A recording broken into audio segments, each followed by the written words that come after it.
What if the planet most responsible for your existence has been quietly generating the mechanisms of your destruction this entire time?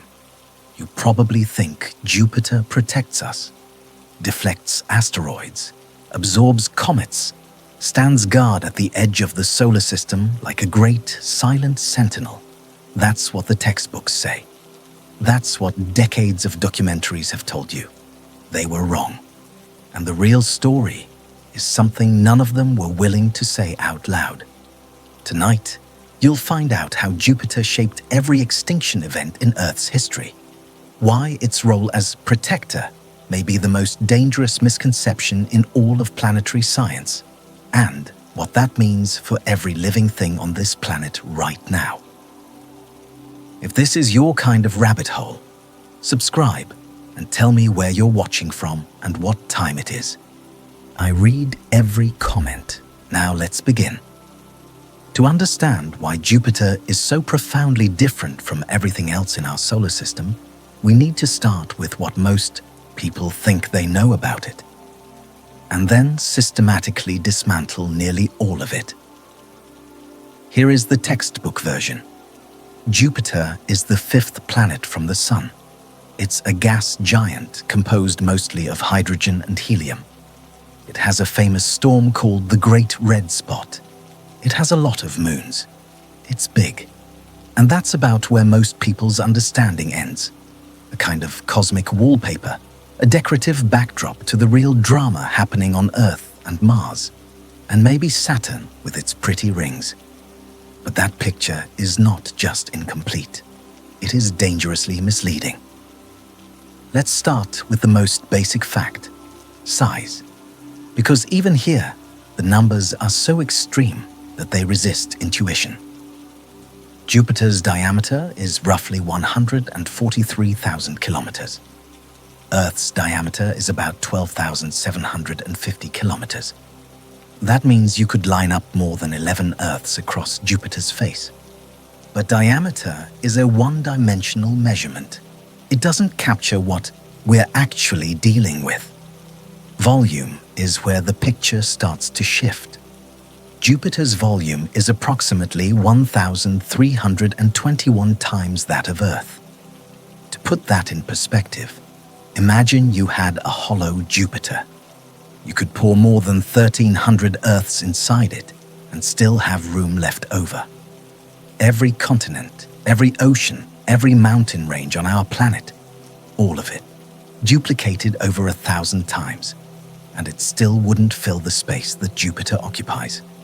But even volume doesn't tell the real story. Mass does. Jupiter's mass is approximately 1.9 times 10 to the 27th kilograms. That's 1,900 quadrillion kilograms. It is 318 times the mass of Earth. And here's the fact that changes everything. Jupiter is more massive than all other planets in our solar system combined. Not by a slim margin, by a factor of 2.5. Take Saturn, Uranus, Neptune, Earth, Venus, Mars, Mercury. Add up every kilogram of every one of them. And Jupiter still outweighs the total by 150%. To put that in perspective, if the solar system were a family, Jupiter would not be the eldest sibling. Jupiter would be a second parent. It is categorically different from everything else orbiting the Sun. And the rest of the solar system, all of it, is essentially rounding error in Jupiter's gravitational ledger. Now, here's where the first assumption collapses. Most people hear gas giant and picture something soft, something diffuse, a ball of clouds maybe, like a cosmic cotton candy. The word gas implies something insubstantial, something you could pass through if you tried hard enough. And that impression is catastrophically wrong. Jupiter is not fluffy. Jupiter is not empty. What Jupiter actually is, and this is the part that tends to unsettle people when they first encounter it, is an object of such extraordinary density and pressure that its interior makes the deepest parts of Earth's core look like a gentle breeze. Here's how this works. Jupiter doesn't have a surface. There is no ground, no boundary between atmosphere and planet. Instead, as you descend into Jupiter, the hydrogen gas around you simply becomes denser and denser, heated and compressed by the staggering weight of the atmosphere above. At the outermost layers, yes, it behaves like a gas. Thin clouds of ammonia and ammonium hydrosulfide swirl in bands of white and brown and ochre, carried by winds that exceed 500 kilometers per hour in some regions. But those pretty clouds, they are a skin, a veneer, a cosmetic layer only a few hundred kilometers deep on a planet that extends 70,000 kilometers down to its center. Below the visible clouds, the pressure begins to climb.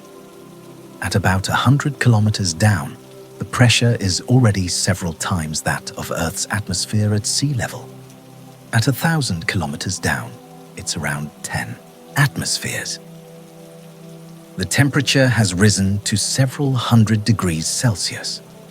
The hydrogen is no longer a gas in any familiar sense. It's a dense, superheated fluid, behaving more like a thick, scalding ocean than anything you would recognize as air. And we're still barely scratching the surface. By the time you reach a depth of roughly 20,000 kilometers, still less than a third of the way to the center, something extraordinary happens. The pressure has exceeded 2 million atmospheres, 2 million times the air pressure at Earth's sea level. At these conditions, hydrogen undergoes a phase transition that has no parallel in everyday experience. It becomes a metal, not a metal in the way you might picture it, not solid iron or gleaming steel. Metallic hydrogen is a liquid, a dense electrically conducting fluid in which the hydrogen atoms are so tightly compressed that their electrons are stripped free and can move between atoms, exactly the way electrons flow through copper wire. It looks, as best we can model it, like liquid mercury, a shimmering, impossibly dense ocean of conductive fluid, hotter than the surface of the sun. And this ocean is enormous. The layer of metallic hydrogen inside Jupiter extends from about 20,000 kilometers below the cloud tops all the way down to a depth of perhaps 60,000 kilometers. It constitutes the vast majority of Jupiter's interior by volume and mass. The pretty clouds that we photograph, the bands and storms that fill our textbooks. They represent less than 1% of what Jupiter actually is. Jupiter is, fundamentally, a planet-sized ball of liquid metal. And that liquid metal is doing something profoundly important. Because it's electrically conductive, and because Jupiter rotates extraordinarily fast, completing a full rotation in just under 10 hours, which is remarkable for an object of its size. The metallic hydrogen generates an absolutely colossal magnetic field through what physicists call a dynamo effect. Electric currents flowing through the churning metallic fluid produce a magnetic field that dwarfs anything else in the solar system except the Sun itself. Jupiter's magnetic field at its surface is roughly 10 to 14 times stronger than Earth's. Jupiter's magnetic dipole moment, a measure of the total magnetic influence accounting for the planet's enormous size, is approximately 20,000 times greater than Earth's. Its magnetosphere, the region of space dominated by its magnetic influence, extends so far that if you could see it from Earth, it would appear larger than the full moon in the sky. It stretches millions of kilometers in the sunward direction and has a magnetotail, the trailing portion blown back by the solar wind, that extends beyond the orbit of Saturn. To put that in perspective, Saturn is almost twice as far from the Sun as Jupiter. Jupiter's magnetic influence reaches across nearly 1 billion additional kilometers of space. If Jupiter's magnetosphere were visible, It would be the single largest continuous structure in the solar system, larger than the Sun itself, by a significant margin in its extended dimensions. This is not some abstract curiosity. Jupiter's magnetosphere is a lethal environment. It traps charged particles from the solar wind, from volcanic eruptions on its moon Io, and accelerates them to relativistic speeds, meaning a significant fraction of the speed of light. The radiation belts surrounding Jupiter are the most intense in the solar system. A human standing on the surface of Io, Jupiter's innermost large moon, would receive a lethal radiation dose within hours. Estimates suggest roughly 2 to 4 hours of surface exposure would be fatal. When NASA's Juno spacecraft entered Jupiter's orbit in 2016, its sensitive electronics were housed inside a titanium vault, literally an armored box designed to withstand radiation levels that would fry any standard computer within hours. Even with this protection, Juno's instruments have degraded over time. The radiation environment around Jupiter is so harsh that we essentially have to build spacecraft to survive a war zone just to study it. And here is the thing that makes all of this even more extraordinary.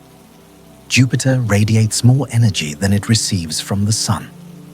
This is a fact that tends to stop people when they first hear it. Every other planet in the inner solar system, Mercury, Venus, Earth, Mars, is fundamentally a passive body. It receives sunlight, absorbs some, reflects some, and that's about it. These planets do not generate significant energy of their own. Jupiter does. Jupiter emits approximately 1.67 times as much energy as it receives from the Sun. That extra energy, about 2 times 10 to the 17 watts, comes from Jupiter's interior. Part of it is residual heat left over from the planet's formation, when gravitational contraction converted potential energy into thermal energy. Part of it may come from ongoing gravitational contraction. Jupiter is still shrinking very slowly by roughly 2 centimeters per year, and that contraction releases energy as the planet compresses under its own weight. And part of it may come from a process called helium rain, in which helium droplets condense out of the hydrogen-helium mixture in Jupiter's interior, fall deeper into the planet, and release gravitational potential energy as heat. The net result is that Jupiter's interior is extraordinarily hot. At the center, temperatures are estimated to reach approximately 20,000 to 30,000 degrees Celsius, hotter than the surface of the Sun, which sits at around 5,500 degrees. Jupiter's core, whatever its exact composition, exists at pressures of roughly 30 to 40 million atmospheres, conditions so extreme that no laboratory on Earth can fully replicate them. So when someone calls Jupiter a gas giant and moves on, they are glossing over an object that generates its own heat, produces a magnetic field 20,000 times stronger than Earth's, contains an ocean of liquid metal larger than any other structure in the planetary solar system, and maintains radiation belts so intense they can kill a human in minutes. That is the foundation. Now let's talk about what Jupiter does with all of that power, and why its role in the solar system's history is far more complicated and far more frightening than the story we've been told. For decades, there was a comforting narrative about Jupiter that went something like this. Jupiter is our protector. Its immense gravity acts as a cosmic shield, sweeping up asteroids and comets that might otherwise slam into Earth. Without Jupiter, the inner solar system would be a shooting gallery, and complex life on Earth might never have evolved. In this telling, Jupiter is the benevolent big brother, powerful but kind, dangerous but pointed in the right direction. This narrative is deeply embedded in popular science. It appeared in Carl Sagan's work. It shows up in countless documentaries. It became so established that for a time it was considered one of the factors in the rare Earth hypothesis. The idea that complex life requires not just a suitable planet, but also a Jupiter-like protector to keep the neighborhood safe. This sounds like it solves the problem. In theory, it does. But in practice, the evidence tells a very different story. The first serious challenge to the Jupiter as shield hypothesis came in the early 2000s, when planetary scientists began running detailed computer simulations of the solar system with and without Jupiter. The expectation was simple. Remove Jupiter from the simulations, and the rate of asteroid and comet impacts on Earth should go up dramatically. Jupiter was the shield, so without it, Earth should be pummeled. But here's where it gets strange. The simulations showed that removing Jupiter from the solar system did not uniformly increase the impact rate on Earth. In some scenarios, it actually decreased it. The reason is subtle but devastating to the old narrative. Yes, Jupiter's gravity can deflect objects away from Earth. But Jupiter's gravity also does the opposite. It can take objects that would otherwise sail harmlessly through the outer solar system and redirect them inward toward the terrestrial planets. Think of it this way. The asteroid belt sits between Mars and Jupiter. Most of those asteroids are in stable orbits. They have been there for billions of years and pose no direct threat to Earth. But Jupiter's gravitational influence creates what are called orbital resonances. Specific orbital periods where Jupiter's gravity gives objects a periodic tug, like pushing someone on a swing at just the right moment. Over millions of years, these resonances can destabilize asteroid orbits, nudge them onto eccentric paths, and send them careening into the inner solar system. This is not theoretical. We see the evidence in the asteroid belt today. There are gaps, called Kirkwood gaps, at specific orbital distances that correspond to resonances with Jupiter. These are not regions where asteroids are protected. They are regions where asteroids have been removed, flung out of their orbits by Jupiter's gravitational influence. Some of those ejected asteroids ended up on paths that cross Earth's orbit. So Jupiter is not simply a shield. Jupiter is also a gun. It takes objects that were stable and makes them dangerous. It reaches into the asteroid belt, plucks out rocks that were minding their own business for billions of years, and throws them toward Earth. The net effect, shield versus gun, depends on the specific population of objects you're considering, the timescale, and the orbital dynamics at play. But the simple narrative of Jupiter as Earth's protector is, at best, a dramatic oversimplification. At worst, it's backwards. And the story gets considerably worse when we move from asteroids to comets. Long-period comets, the ones that come screaming in from the Oort cloud, the vast spherical shell of icy bodies extending to perhaps 50,000 astronomical units from the Sun. These are the objects most people think of when they imagine Jupiter deflecting dangerous impactors. A comet hurtling toward the inner solar system encounters Jupiter's massive gravity well and gets slung away into interstellar space. That's the narrative. But here's the problem. The same gravitational interactions that can eject a comet can also capture one. Jupiter can take a long-period comet on a nearly parabolic orbit, an orbit that would have brought it through the inner solar system once and then sent it back out for millions of years, and convert it into a short-period comet, one that returns every few years or decades. In doing so, Jupiter actually increases the number of potentially hazardous objects repeatedly visiting the inner solar system.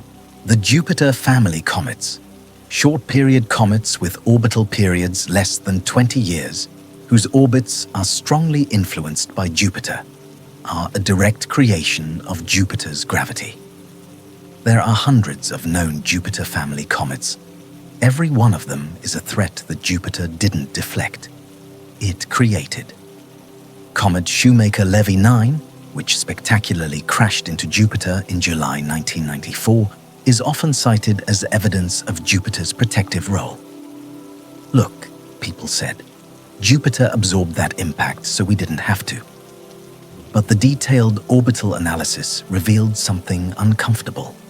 Shoemaker-Levy 9 had been captured by Jupiter's gravity decades earlier. Before Jupiter got involved, it was likely on an orbit that posed no threat to Earth whatsoever.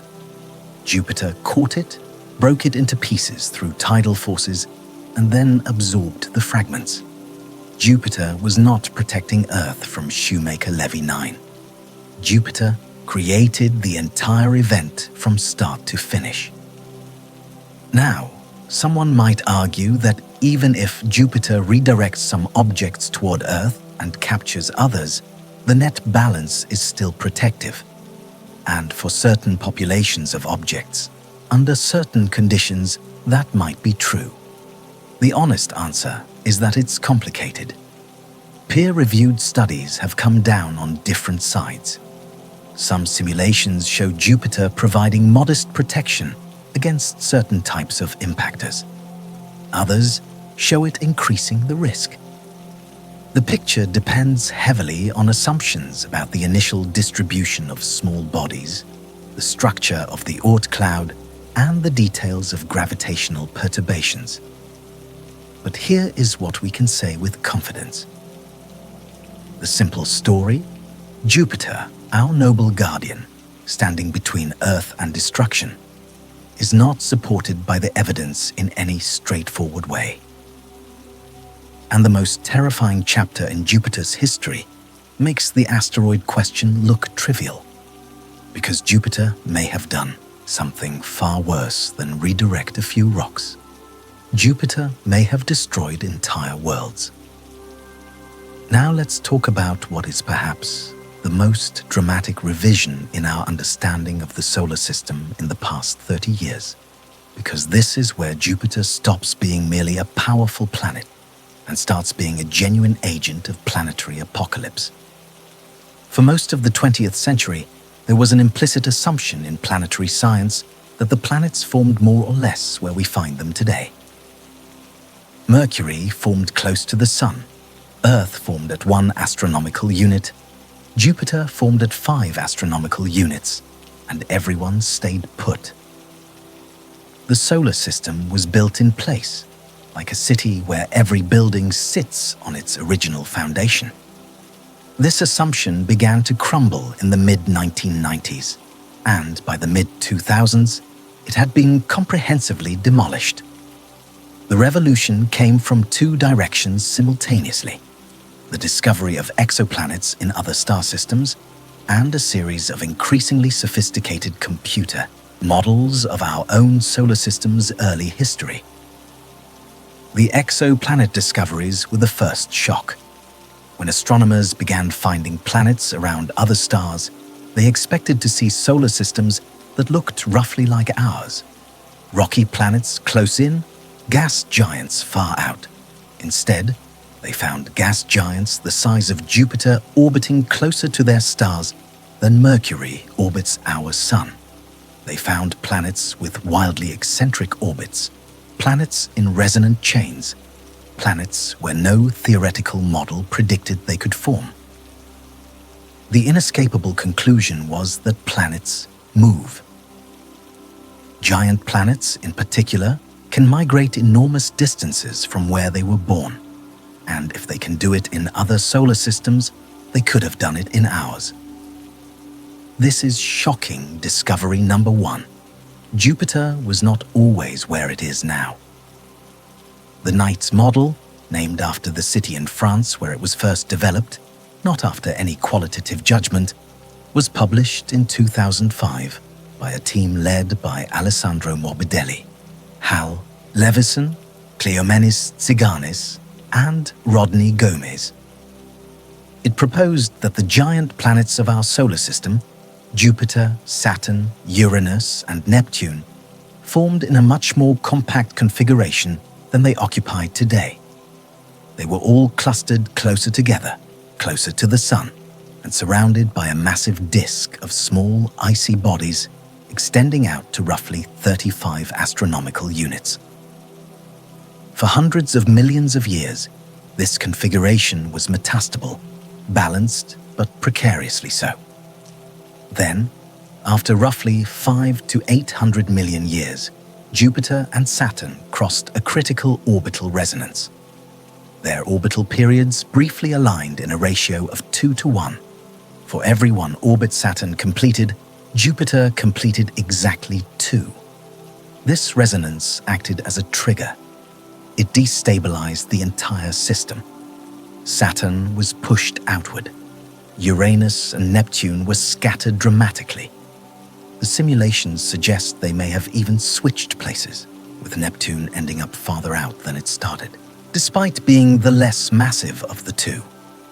These newly displaced ice giants plowed through the outer disk of small bodies, scattering them in every direction. Some were flung outward, seeding the modern Oort cloud and Kuiper belt, but many were flung inward, toward the inner solar system, toward the terrestrial planets, toward Earth. This event is called the Late Heavy Bombardment, and the evidence for it is written on the face of the Moon. When Apollo astronauts brought back lunar samples in the late 1960s and early 1970s, radiometric dating revealed something unexpected. A disproportionate number of the Moon's impact basins, the enormous craters formed by the largest collisions, appeared to date from a surprisingly narrow window, roughly 3.8 to 4.1 billion years ago. This was 5 to 800 million years after the Moon itself had formed. If the solar system had been gradually calming down since its formation, you would expect impacts to decrease steadily over time. Instead, there seemed to be a spike, a sudden and catastrophic increase in the bombardment rate, long after the initial chaos of planet formation should have subsided. The NICE model provided an explanation. The late heavy bombardment was not a random flare-up. It was the direct consequence of Jupiter and Saturn's orbital resonance crossing, a gravitational disturbance so powerful that it restructured the entire outer solar system and rained destruction on the inner planets for tens of millions of years. To put that in perspective, imagine Earth 4 billion years ago. Life may already have gained a foothold. Simple, single-celled organisms clinging to existence in the oceans or around hydrothermal vents. And then, over a period of perhaps 50 to 100 million years, the impact rate increased by potentially an order of magnitude or more. Asteroid-sized bodies, comets, icy planetesimals, all sent screaming into the inner solar system by the gravitational upheaval Jupiter and Saturn had triggered. Some of these impacts were enormous. The South Pole Aitken Basin on the Moon, one of the largest impact structures in the entire solar system, may date from this period. It is roughly 2,500 kilometers across and 8 kilometers deep. Earth, being a larger target with a stronger gravitational pull, would have been hit even harder and even more frequently than the Moon. The implications for early life are sobering. Some researchers have suggested that the late heavy bombardment may have sterilized Earth's surface, boiling away oceans and resetting the biological clock. Others argue that life could have survived in subsurface refugia, deep underground, shielded from the worst of the impacts. The debate is ongoing, but the fundamental point is not in dispute. Jupiter's gravitational influence triggered a cataclysm that pummeled the inner solar system for millions of years. Jupiter was not protecting Earth. During the late heavy bombardment, Jupiter caused the late heavy bombardment. But as scientists continued to refine their models, they discovered something even more disturbing. And this is shocking discovery number 2. The Grand Tack hypothesis, developed in 2011 by Kevin Walsh, Alessandro Morbidelli, and their collaborators, proposed that Jupiter didn't just rearrange the outer solar system, it invaded the inner solar system. Here's the scenario. In the earliest phase of the solar system's history, within the first few million years, while the protoplanetary disk of gas and dust was still present, Jupiter formed rapidly. Gas giants need to form fast within a few million years before the disk gas dissipates. And Jupiter, being the first and most massive gas giant, formed first. But Jupiter didn't stay put. Interactions between the young Jupiter and the surrounding gas disk caused the planet to migrate inward. This is a well-understood process called Type II migration. The planet carves a gap in the disk, and as the disk material flows inward toward the star, it drags the planet with it. Jupiter migrated inward. How far inward? The Grand Tack model suggests it may have reached as close as 1.5 astronomical units from the Sun, roughly where Mars is today. Let that settle for a moment. Jupiter, with its 318 Earth masses, its magnetic field, its gravitational dominance, parked at the orbit of Mars, in the region where the rocky planets were still trying to form. The consequences were devastating. Jupiter's gravity would have scattered, absorbed, or ejected much of the solid material in the inner solar system.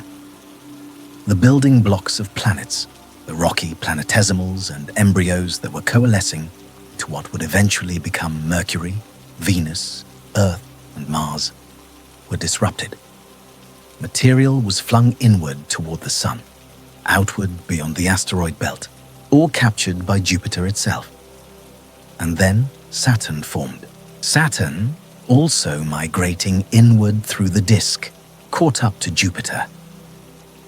When the two gas giants approached each other, they became locked in a mutual orbital resonance, and that resonance reversed their migration.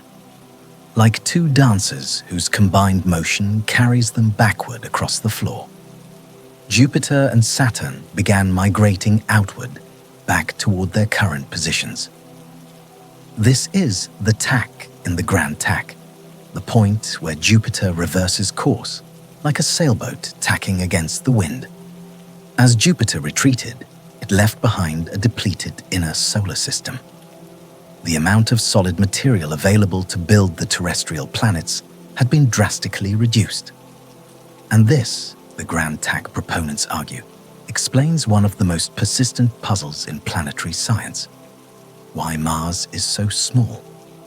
Mars has only about 11% of Earth's mass. In most standard models of planet formation, Mars should be much larger, comparable to Earth or Venus. There was plenty of material in that region of the protoplanetary disk. Mars should have grown big, but it didn't. The Grand Tack provides an answer. Jupiter's inward migration swept that region clean. By the time Jupiter retreated, there simply wasn't enough material left at Mars's orbital distance to build a full-sized planet. Mars was stunted. It grew from whatever scraps Jupiter left behind. To put that in perspective, Mars, the planet we romanticize, the planet we dream of colonizing, the planet we imagine as Earth's smaller sibling, may be small precisely because Jupiter tried to destroy it before it was born. Mars is not a planet that grew to completion.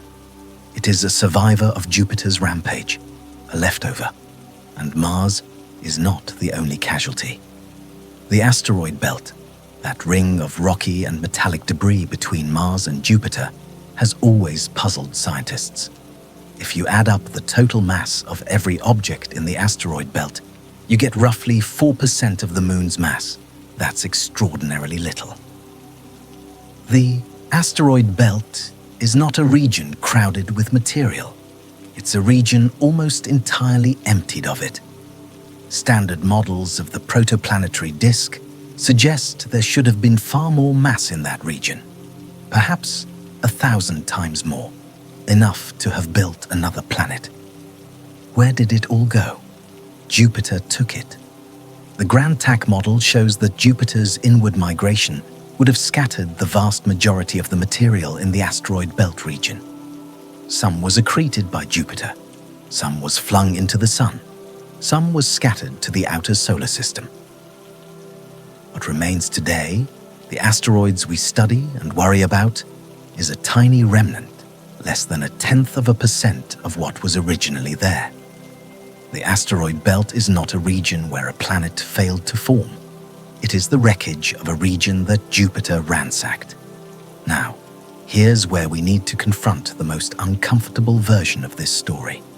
Because if the Grand TAC is correct, and while it remains a hypothesis, it is well supported and widely discussed in the planetary science community, then Jupiter's influence on the inner solar system was not protective. It was formative. Jupiter decided what the inner solar system would look like. It determined which planets could form and which could not. It dictated the mass of Mars. It emptied the asteroid belt. It set the initial conditions from which Earth itself emerged. And this raises a question that is genuinely unsettling. Did Jupiter make Earth possible, or did it nearly prevent Earth from existing? The answer, extraordinarily, may be both. By depleting the inner solar system of material, Jupiter may have prevented the formation of a super-Earth, a planet significantly more massive than Earth, in our planet's orbital zone. Super-Earths are the most common type of planet discovered around other stars. They are everywhere, and yet our solar system doesn't have one. The Grand TAC may explain why. Jupiter cleared the deck, and Earth, small, fragile, with just barely enough mass to hold the atmosphere and sustain plate tectonics, was what grew from the rubble. We may owe our existence to Jupiter's rampage, but we came within a cosmic hair's breadth of not existing at all. This is the paradox at the heart of Jupiter's role in the solar system. It is simultaneously creator and destroyer. It made the conditions for Earth's formation possible by preventing worse outcomes, but it did so through an act of gravitational violence that destroyed or displaced the majority of material in the inner solar system. Earth is not Jupiter's protected child. Earth is Jupiter's accident, a side effect, something that grew in the margins of Jupiter's devastation, and the violence is not confined to the distant past. Now let's talk about what Jupiter is doing right now, in real time, because the commonly held notion that Jupiter settled down billions of years ago and is now just sitting quietly at 5 astronomical units is another comforting fiction. Jupiter is the single most gravitationally active body in the solar system after the Sun. Its influence extends far beyond its own orbit, shaping the trajectories of comets, asteroids, spacecraft, and even the long-term orbital evolution of the other planets. And some of the things it's doing are, on timescales of millions of years, genuinely dangerous to the continued stability of the inner solar system. Let's start with something concrete, something happening right now: the Trojan asteroids. At 2 points along Jupiter's orbit, 60 degrees ahead and 60 degrees behind the planet, lie enormous swarms of asteroids, gravitationally trapped in what are called the L4 and L5 Lagrange points. These are positions where the gravitational pull of Jupiter and the Sun combine with orbital mechanics to create stable zones, like pockets in a pool table where balls come to rest. The Trojan asteroids are not a minor population. Current estimates suggest the leading swarm alone contains roughly as many large asteroids as the entire main belt. The total number of Jupiter Trojans larger than 1 kilometer in diameter may exceed 1 million. These are substantial bodies, some over 100 kilometers across, and they have been trapped in Jupiter's gravitational embrace for billions of years. But trapped may not be the right word forever. Long-term simulations suggest that the Trojan swarms are not perfectly stable. Over timescales of billions of years, gravitational perturbations from Saturn and the other giant planets can gradually erode the Trojan population, occasionally liberating objects and sending them on chaotic orbits through the solar system. The rate is low. This is not an imminent threat. But it is a reminder that Jupiter's gravitational dominance is an ongoing process, not a static arrangement. Jupiter is constantly reshaping the small body population of the solar system, and not always in predictable ways. Now let's talk about something more immediate: Jupiter's influence on the orbits of near-Earth asteroids. The population of near-Earth objects, asteroids and comets whose orbits bring them close to Earth, is not static. Objects are constantly being added to the near-Earth population and removed from it. Some are destroyed by impacts with the Sun or planets. Some are ejected from the solar system, and some are created, moved from stable orbits in the main belt to Earth-crossing orbits by gravitational perturbations. Jupiter is the primary driver of this process. The mechanism is the one we discussed earlier: orbital resonances. At specific distances from the Sun, the orbital period of an asteroid aligns with Jupiter's orbital period in simple ratios: 3:1, 5:2, 7:3, and so on. At these resonances, Jupiter's gravitational influence does not average out over time. Instead, it delivers repeated kicks in the same direction, like pushing a child on a swing at just the right moment, gradually increasing the eccentricity of the asteroid's orbit until it crosses the orbits of the inner planets. The 3:1 resonance, located at about 2.5 astronomical units from the Sun, is particularly effective. It is one of the most prominent Kirkwood gaps in the asteroid belt, and it is a major source of near-Earth asteroids. Objects that wander into this resonance due to the Yarkovsky effect, a subtle force caused by the asymmetric thermal re-emission of sunlight, find their orbits progressively stretched until they become Mars-crossing and eventually Earth-crossing. To put that in perspective, the asteroid that killed the dinosaurs, the Chicxulub impactor, roughly 10 to 15 kilometers across, which struck what is now Mexico's Yucatan Peninsula 66 million years ago, and triggered a mass extinction that wiped out 75% of all species on Earth. That asteroid is believed to have originated in the outer half of the main asteroid belt, and the leading hypothesis for how it was delivered to an Earth-crossing orbit involves gravitational perturbations driven by Jupiter's resonances.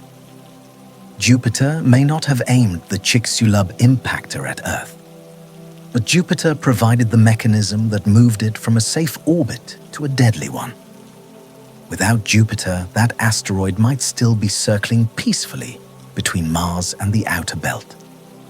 The dinosaurs might still be here. Mammals might still be small, nocturnal creatures hiding in burrows. And you would not exist. But here's the truly disturbing part. Jupiter's influence on long-term orbital dynamics extends beyond the small bodies. It affects the planets themselves. And the consequences, over timescales of billions of years, are not reassuring. This is shocking discovery number 3. The inner solar system is not as stable as we think. In 2009, a landmark paper by Jacques Lascar and Michael Gastineau at the Paris Observatory presented the results of 2,500 numerical simulations of the solar system's orbital evolution over the next 5 billion years. These were not simplified models. They were high-precision integrations of the full gravitational equations of motion for all 8 planets, accounting for general relativistic effects and other subtle corrections. The results were sobering. In the vast majority of simulations, roughly 99%, the solar system remained broadly stable over the entire 5 billion-year timespan. The orbits changed gradually, eccentricities oscillated, but no planets were lost. No collisions occurred. But in roughly 1% of simulations, something went catastrophically wrong. In these scenarios, a resonance between Jupiter and Mercury gradually amplified Mercury's orbital eccentricity over billions of years, until Mercury's orbit crossed the orbit of Venus. The possible outcomes ranged from Mercury being ejected from the solar system to Mercury colliding with Venus or the Sun. In one particularly alarming simulation, the destabilization cascaded to the other terrestrial planets, resulting in a collision between Earth and Mars. 1% might sound small. It doesn't sound small when the stakes are the destruction of the inner solar system. And the driver, the fundamental cause of this potential instability, is Jupiter. More specifically, it is the interaction between Jupiter's gravitational influence and a subtle orbital resonance involving Mercury and Jupiter. Jupiter's gravity sets the pace of the inner planets' orbital precession, the slow rotation of their elliptical orbits around the Sun. And when certain precession rates align, chaos can ensue. Now, to be clear, this is a 1% probability over 5 billion years. It is not an imminent threat. We are not going to see Mercury crash into Venus next Tuesday. But the philosophical implication is profound. The solar system is not a clockwork. It is not a perfectly stable arrangement that will persist unchanged until the Sun dies. It is a dynamically evolving system, balanced on the edge of chaos, and Jupiter, with its overwhelming gravitational influence, is the primary agent of both stability and instability. Jupiter sets the rules, and the rules include the possibility of catastrophic failure. The solar system is not safe. It never was, and Jupiter is the reason. Now let's descend into Jupiter itself, because the surface-level statistics, the mass, the magnetic field, the gravitational influence, only hint at what's happening inside this planet. And the interior of Jupiter is, by any reasonable measure, one of the most extreme environments in the known universe.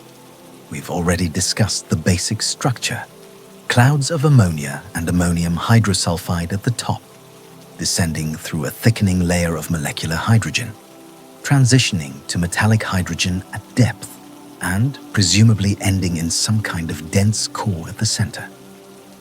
But the reality, as revealed by the Juno mission, is far stranger and more complex than that neat, layered picture suggests. Let's start with the atmosphere, because even at the outermost level, Jupiter is ferociously hostile.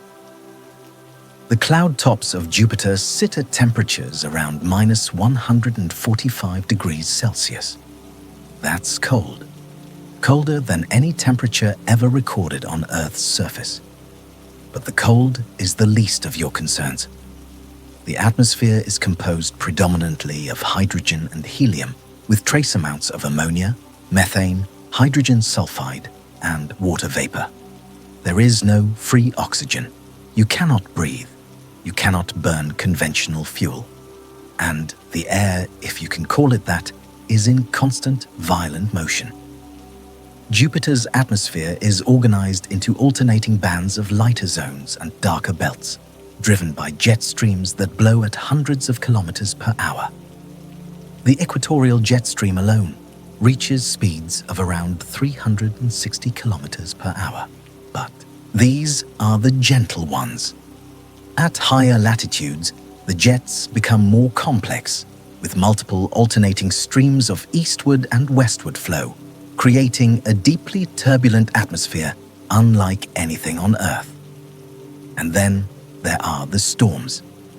The Great Red Spot is the one everyone knows, a persistent anticyclonic storm large enough to swallow Earth entirely, with wind speeds at its periphery exceeding 430 kilometers per hour. It has been observed continuously since at least the 1830s and possibly since the 1660s, making it the longest-lived storm ever documented. Recent observations suggest it may be shrinking. It was once 3 to 4 times Earth's diameter. Now it's roughly 1.3 times.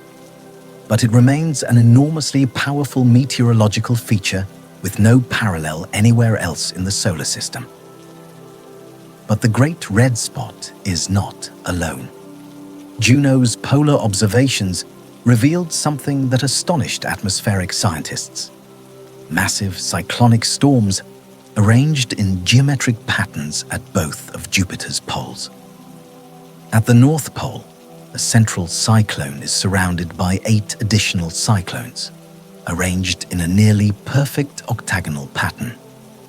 At the South Pole, a central cyclone is ringed by 5 peripheral cyclones in a pentagonal arrangement.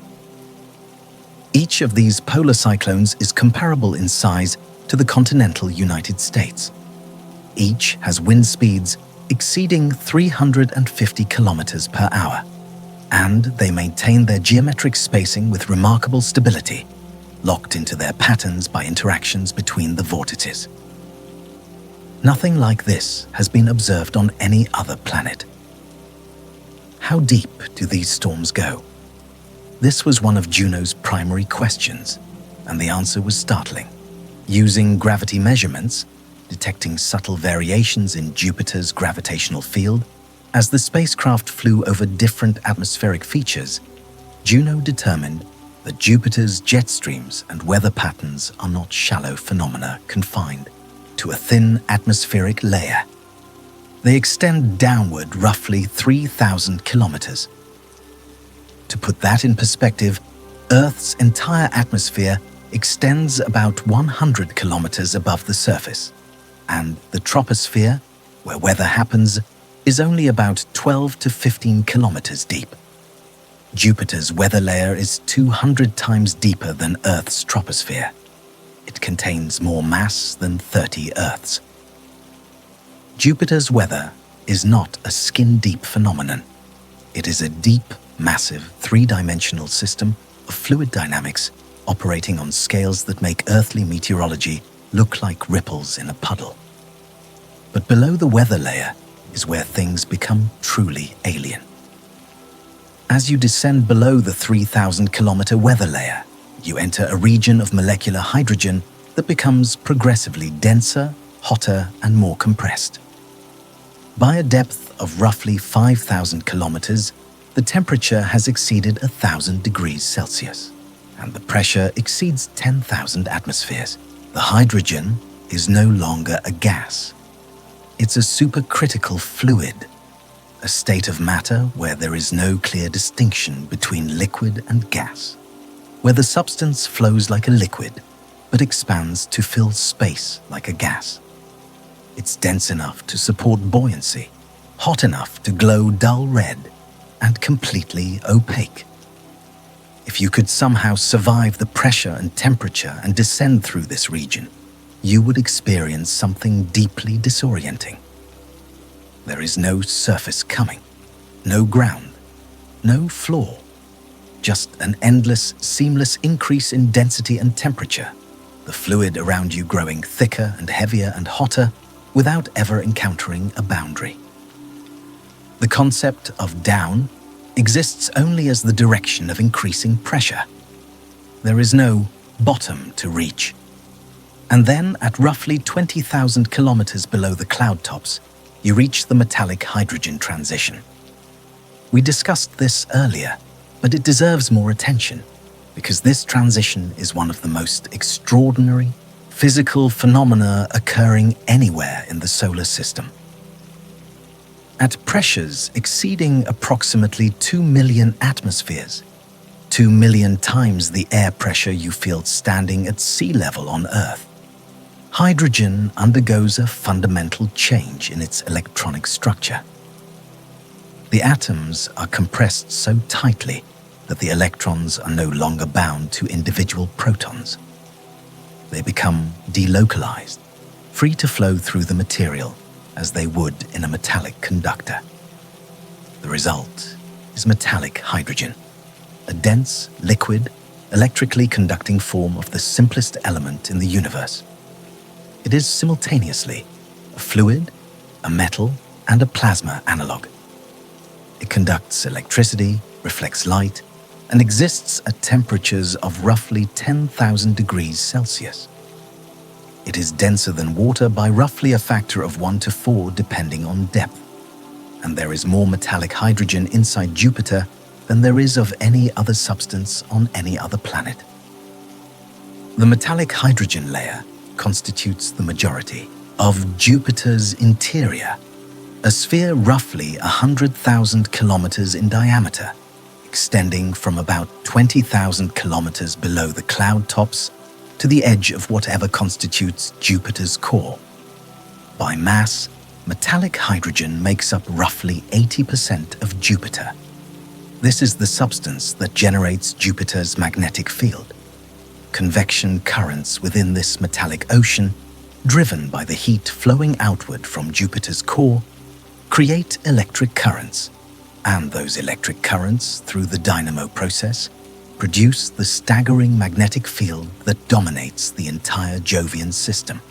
The details of this process are still not fully understood because we cannot recreate the conditions in any laboratory. The pressures involved exceed anything achievable with diamond anvil cells or shock compression experiments. We can model metallic hydrogen computationally, but direct experimental confirmation of its properties under Jupiter-like conditions remains beyond our reach. This is worth pausing on. One of the most voluminous substances in the entire solar system, the material that constitutes the bulk of its largest planet, is something we have never been able to produce in sustained form on Earth. We know it exists because the physics demands it, and because Jupiter's observed properties are consistent with no other explanation. But we have never held it in our hands, never tested it directly, never measured its properties under controlled conditions. Jupiter is largely made of a material that remains, for all practical purposes, alien to us. And then there is the core. For decades, the standard model of Jupiter's interior assumed a dense, compact core of rock, metal, and ice, perhaps 10 to 20 Earth masses of heavy elements compressed into a region at the center of the planet. This core, the theory went, was the seed around which Jupiter originally formed. First, the core accumulated through the gradual accretion of solid material in the protoplanetary disk.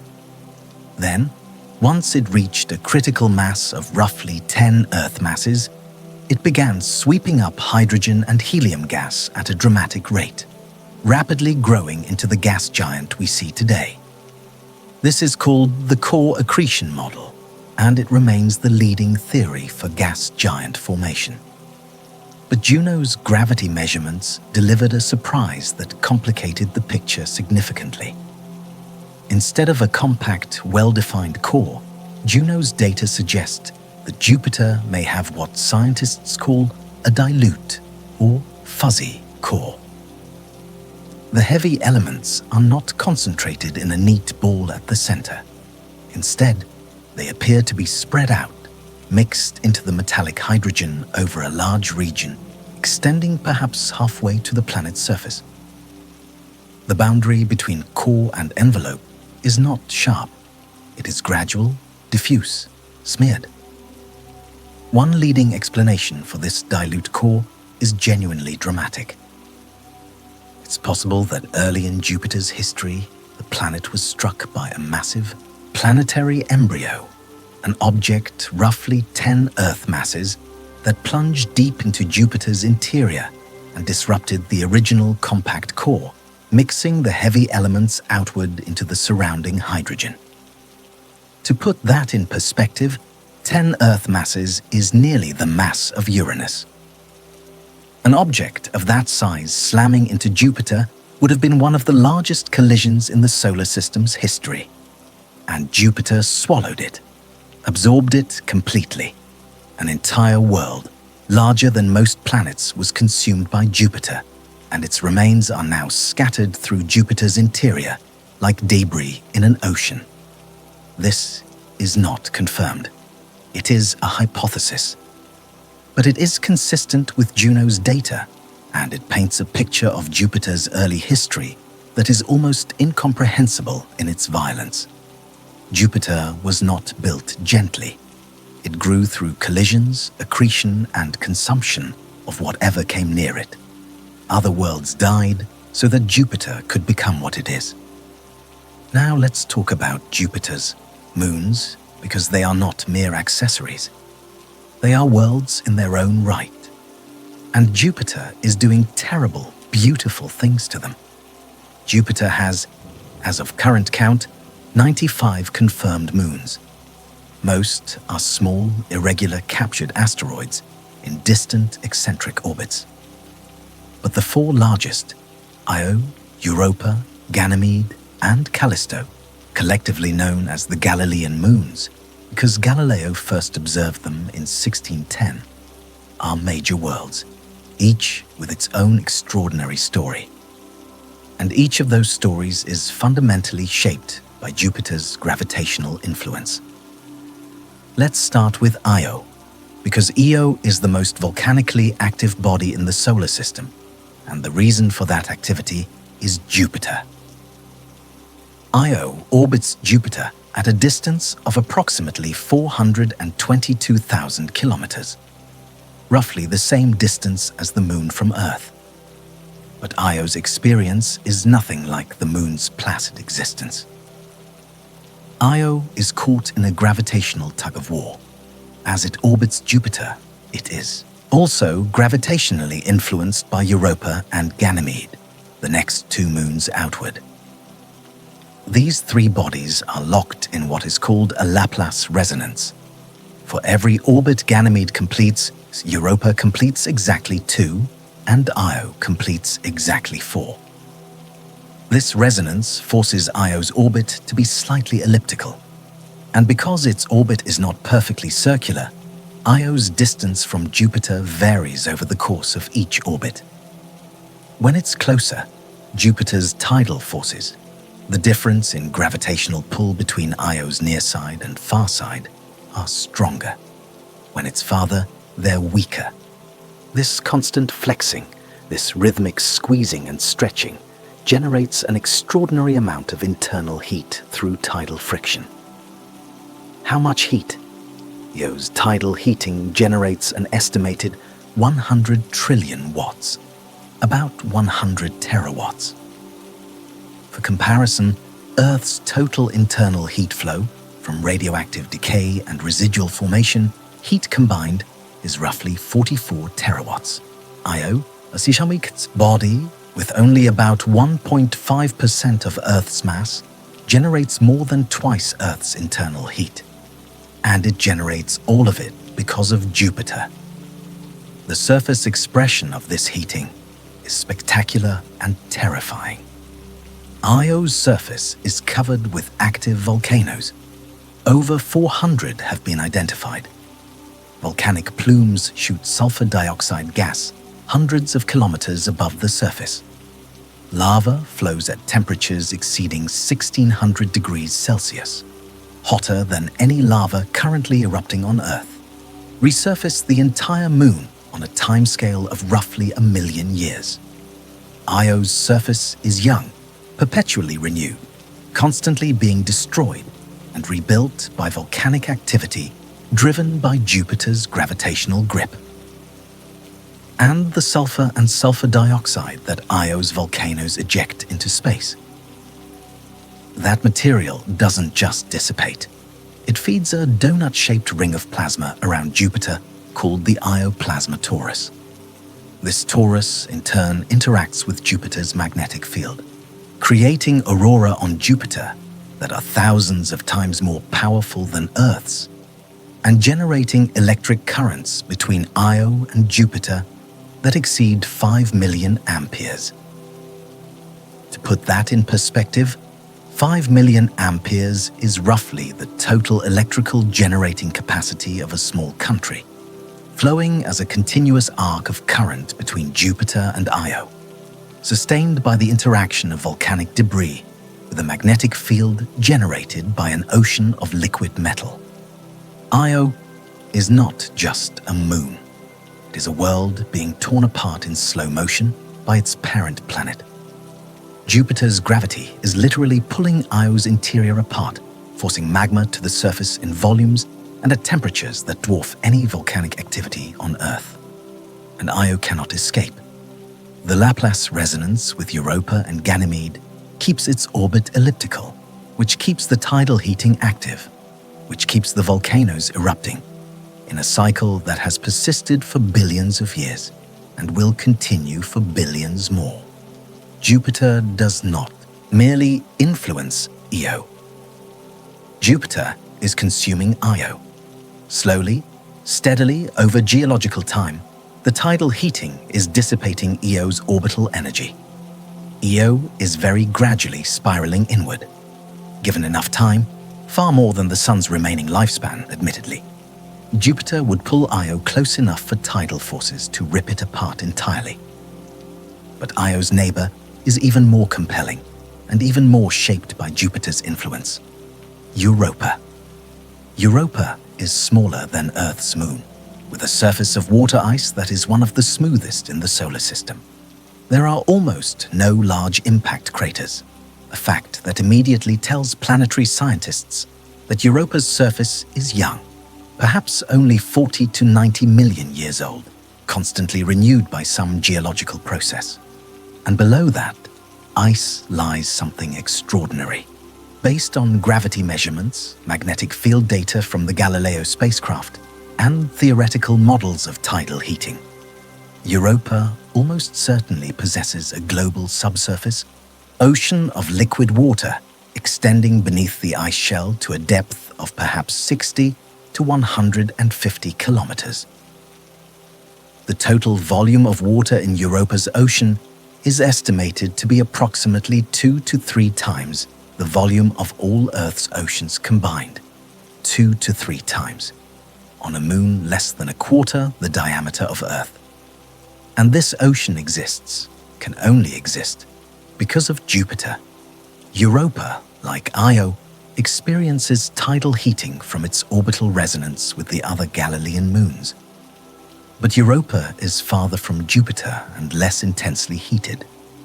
Where Io's tidal heating produces volcanism so extreme it resurfaces the entire moon, Europa's tidal heating is more moderate, enough to maintain a liquid ocean beneath the ice, but not enough to melt the surface entirely. This ocean is one of the most promising locations in the solar system for the existence of extraterrestrial life. Liquid water, a heat source, and a rocky seafloor where chemical reactions between water and rock could provide the energy and raw materials for life. These are the same conditions that exist at hydrothermal vents on Earth's ocean floors, where thriving ecosystems exist in complete darkness, powered not by sunlight, but by chemical energy. NASA's Europa Clipper mission, launched in 2024, is designed to investigate Europa's habitability in detail.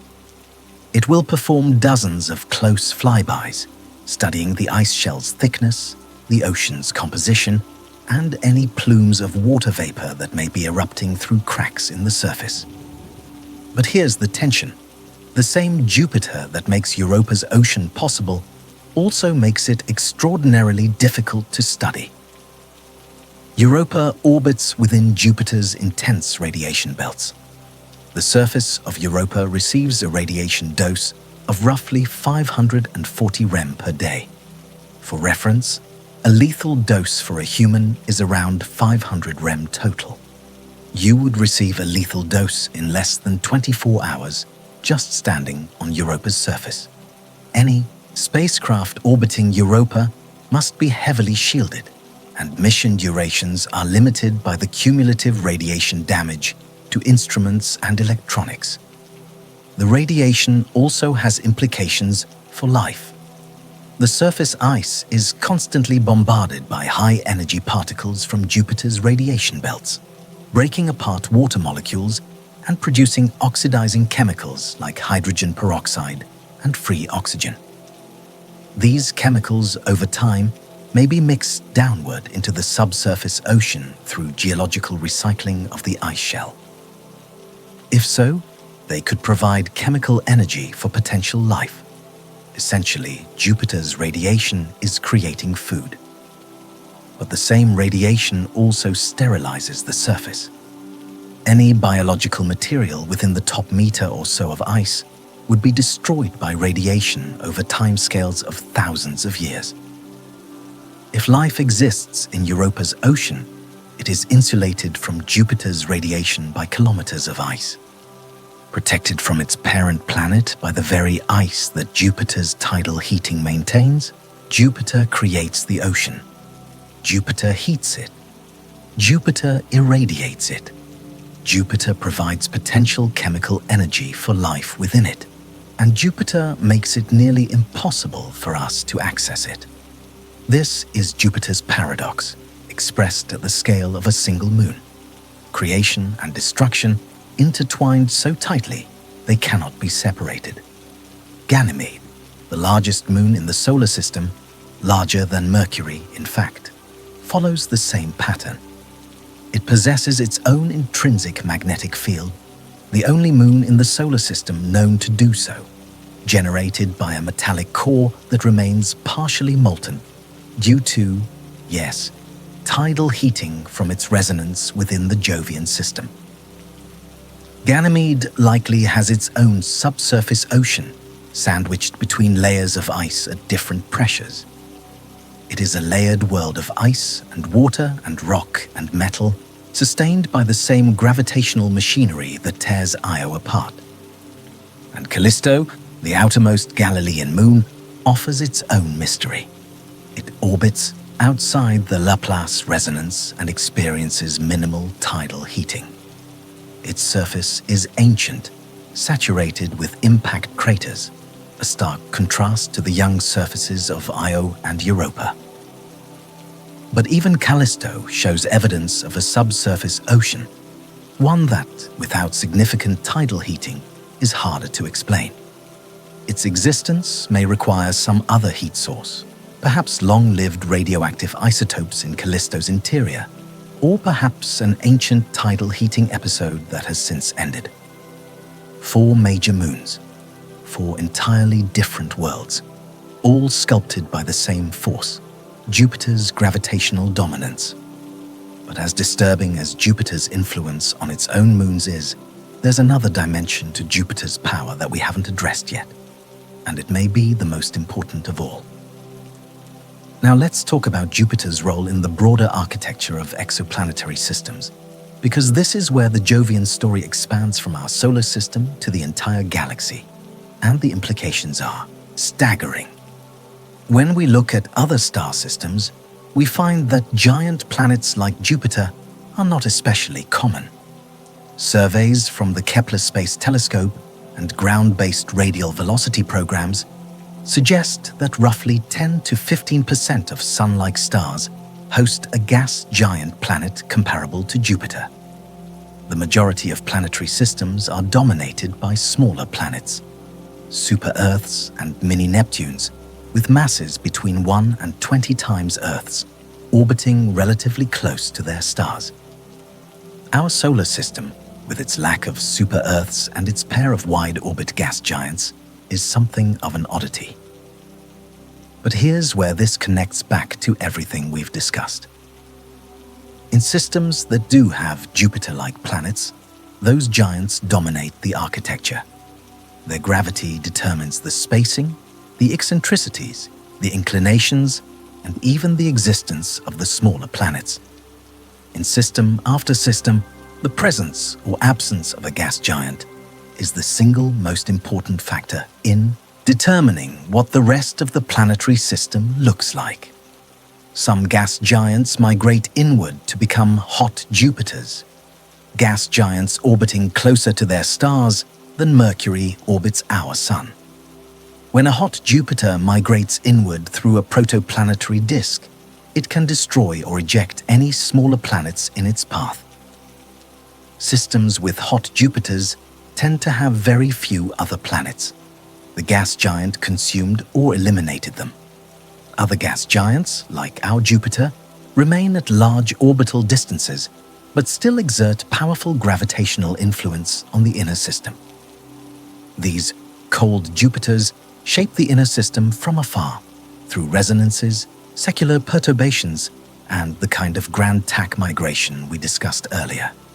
And some systems have no gas giant at all.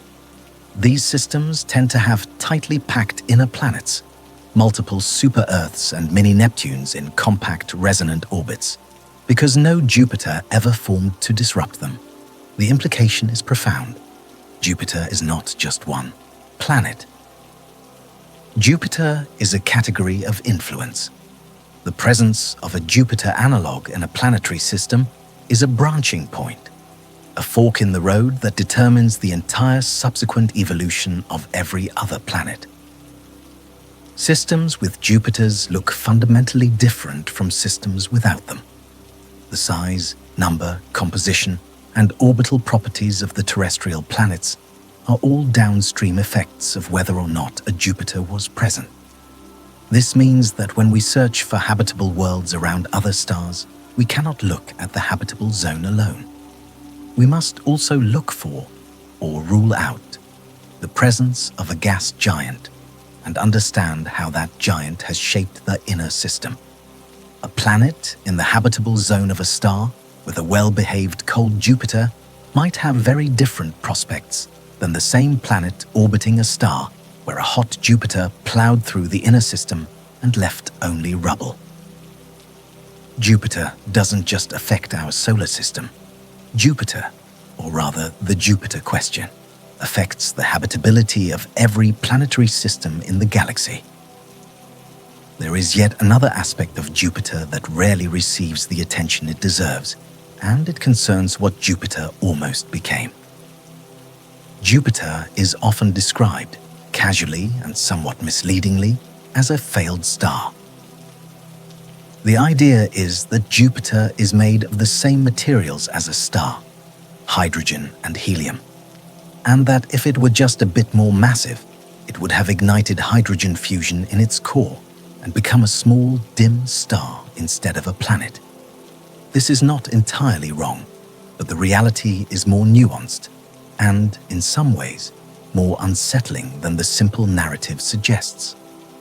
The minimum mass required for sustained hydrogen fusion, the process that powers all main sequence stars, is roughly 75 to 80 Jupiter masses. Jupiter, at 1 Jupiter mass, is nowhere close to this threshold.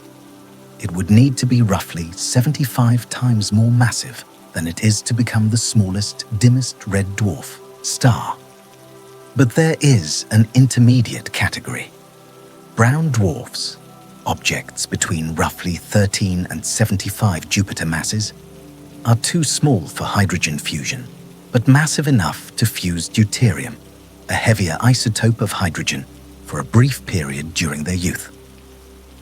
Brown dwarfs are sometimes called failed stars, and they occupy a strange middle ground between planets and stars. Jupiter is below even the brown dwarf threshold. It is not a failed star. It is not close to being a failed star. If Jupiter were a student trying to become a star, it wouldn't have failed the entrance exam. It wouldn't have made it to the exam. It's not even enrolled in the program. And yet, Jupiter shares something fundamental with stars that no other planet in our solar system does. it radiates more energy than it receives. As we discussed, Jupiter emits approximately 67% more energy than it absorbs from the Sun. This is a signature of ongoing internal processes: gravitational contraction, helium rain, residual formation heat, that are analogous, in a very rudimentary way, to the processes that power the earliest stages of stellar evolution. In the very earliest stages of star formation, before nuclear fusion ignites, a protostar generates energy purely from gravitational contraction, from the conversion of gravitational potential energy to thermal energy, as the object shrinks under its own weight. Jupiter is doing the same thing, on a vastly smaller scale.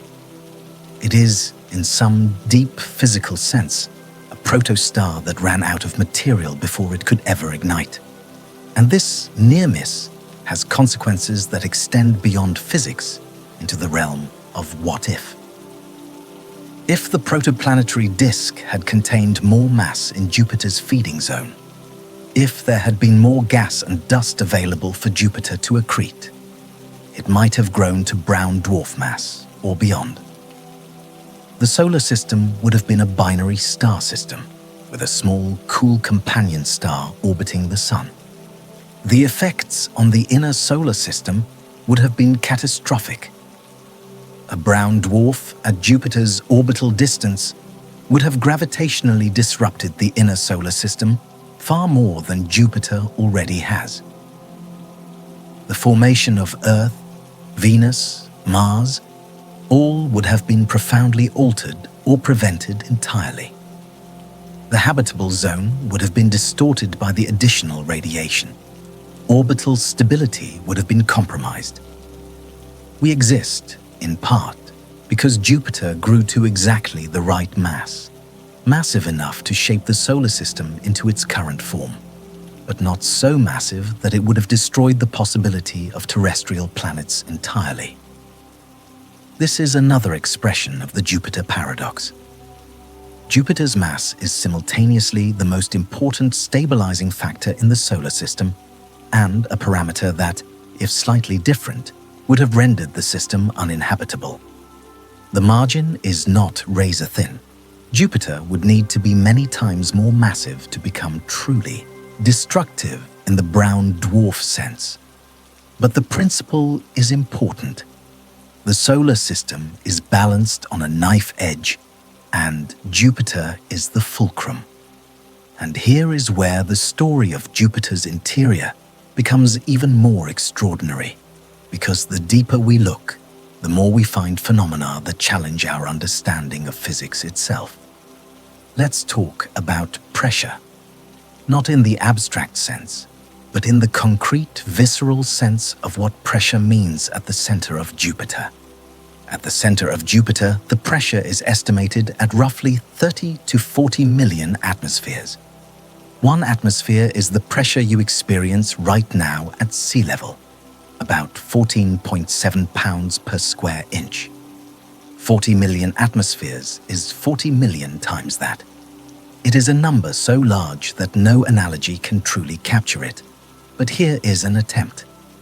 Imagine you took the entire atmosphere of Earth, every molecule of nitrogen, oxygen, argon, and carbon dioxide, from sea level to the edge of space, and compressed it into a volume 1 meter on a side.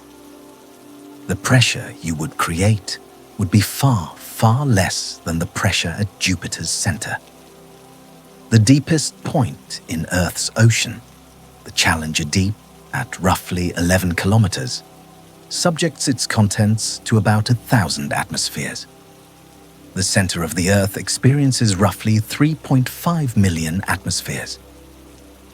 Jupiter's core pressure exceeds Earth's core pressure by more than a factor of 10.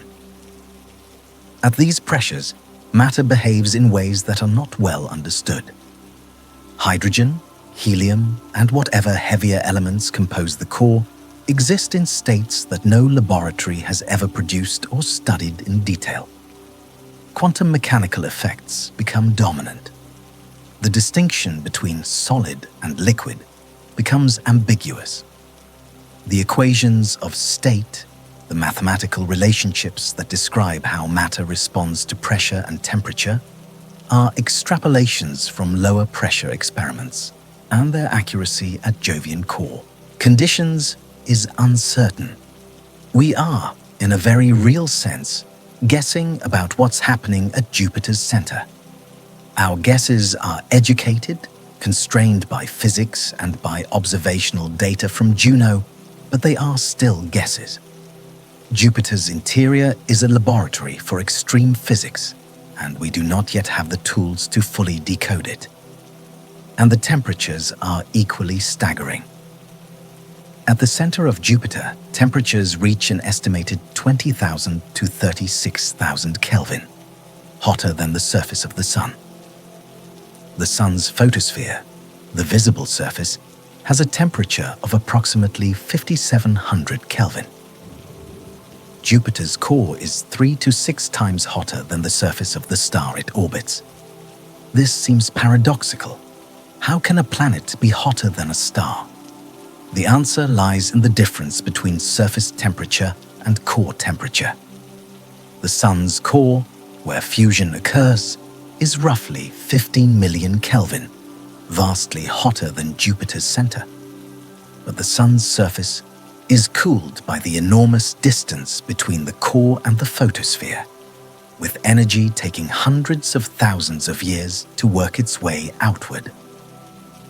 Jupiter's interior heat, generated by gravitational processes rather than fusion, produces a modest energy output compared to the Sun. But the temperatures at the core are still extraordinarily high because the enormous pressure compresses and heats the material to extreme conditions. This creates a situation where Jupiter is, in a very localized sense, one of the hottest places in the solar system, rivaling or exceeding the Sun's surface temperature in a region buried beneath 70,000 kilometers of dense metallic hydrogen. And this heat is not static. It is flowing outward, driven by convection, creating turbulent patterns of rising and sinking material throughout Jupiter's interior. This convection is what drives the dynamo, which generates the magnetic field, which creates the radiation belts, which irradiate the moons, which prevent our spacecraft from lasting long in the Jovian system. Everything connects.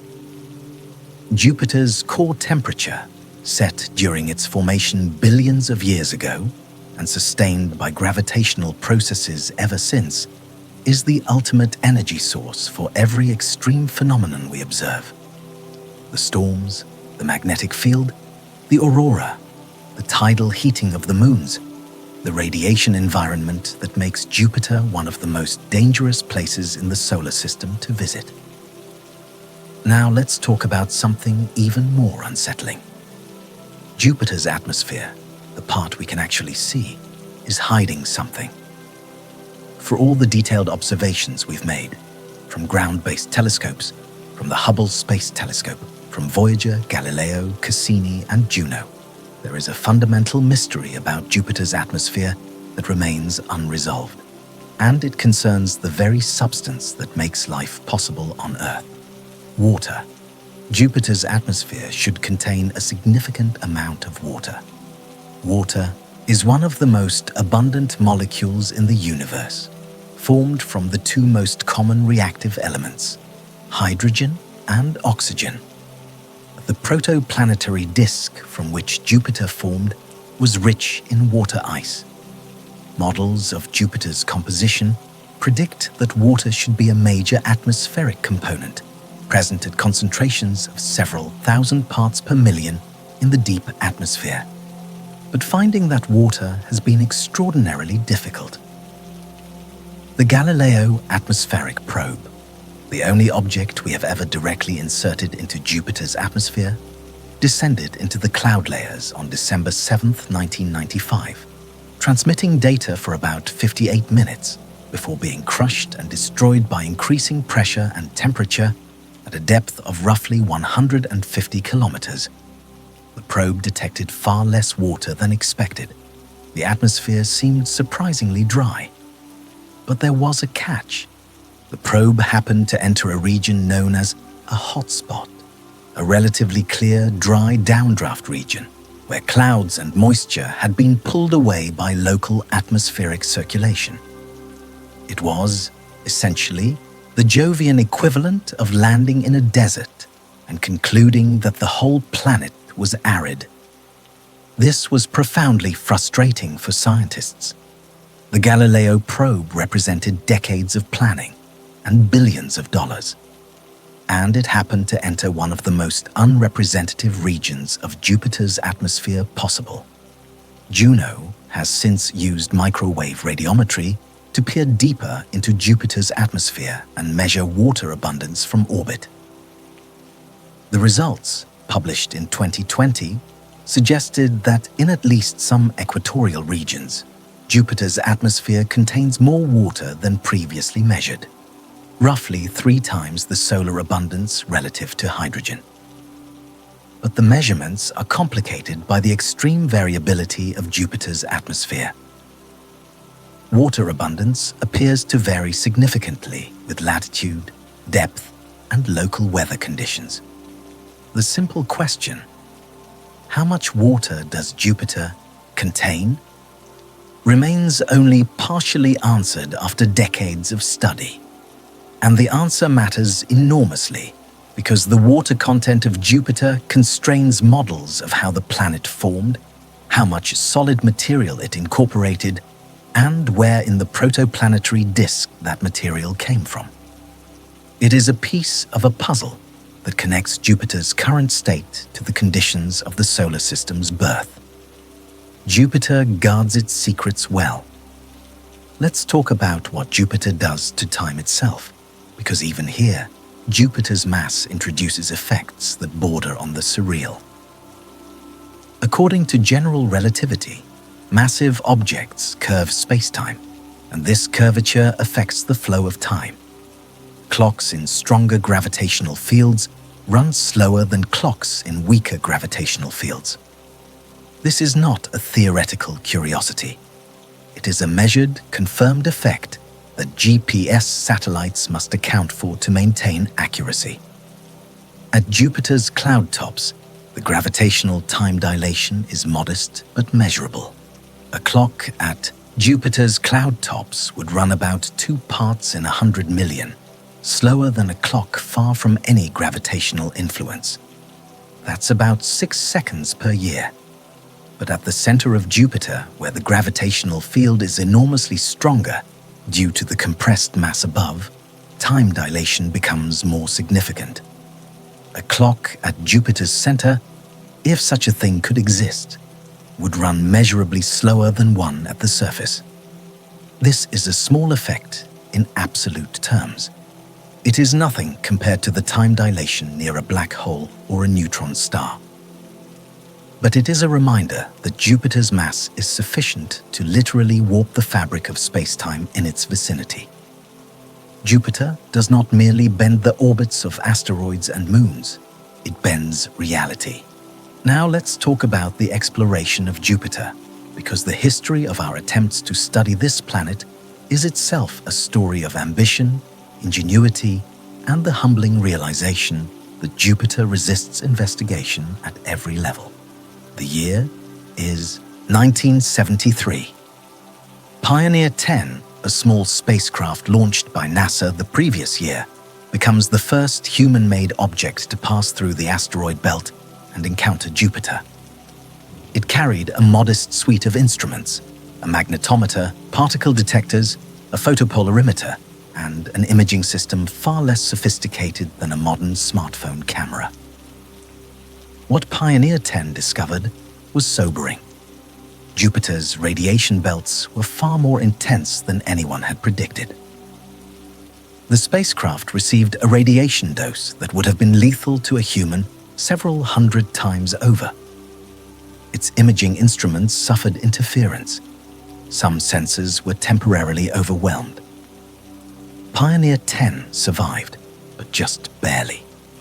And it transmitted the first close-up images of Jupiter's cloud tops. along with the first in situ measurements of the Jovian magnetic field and radiation environment.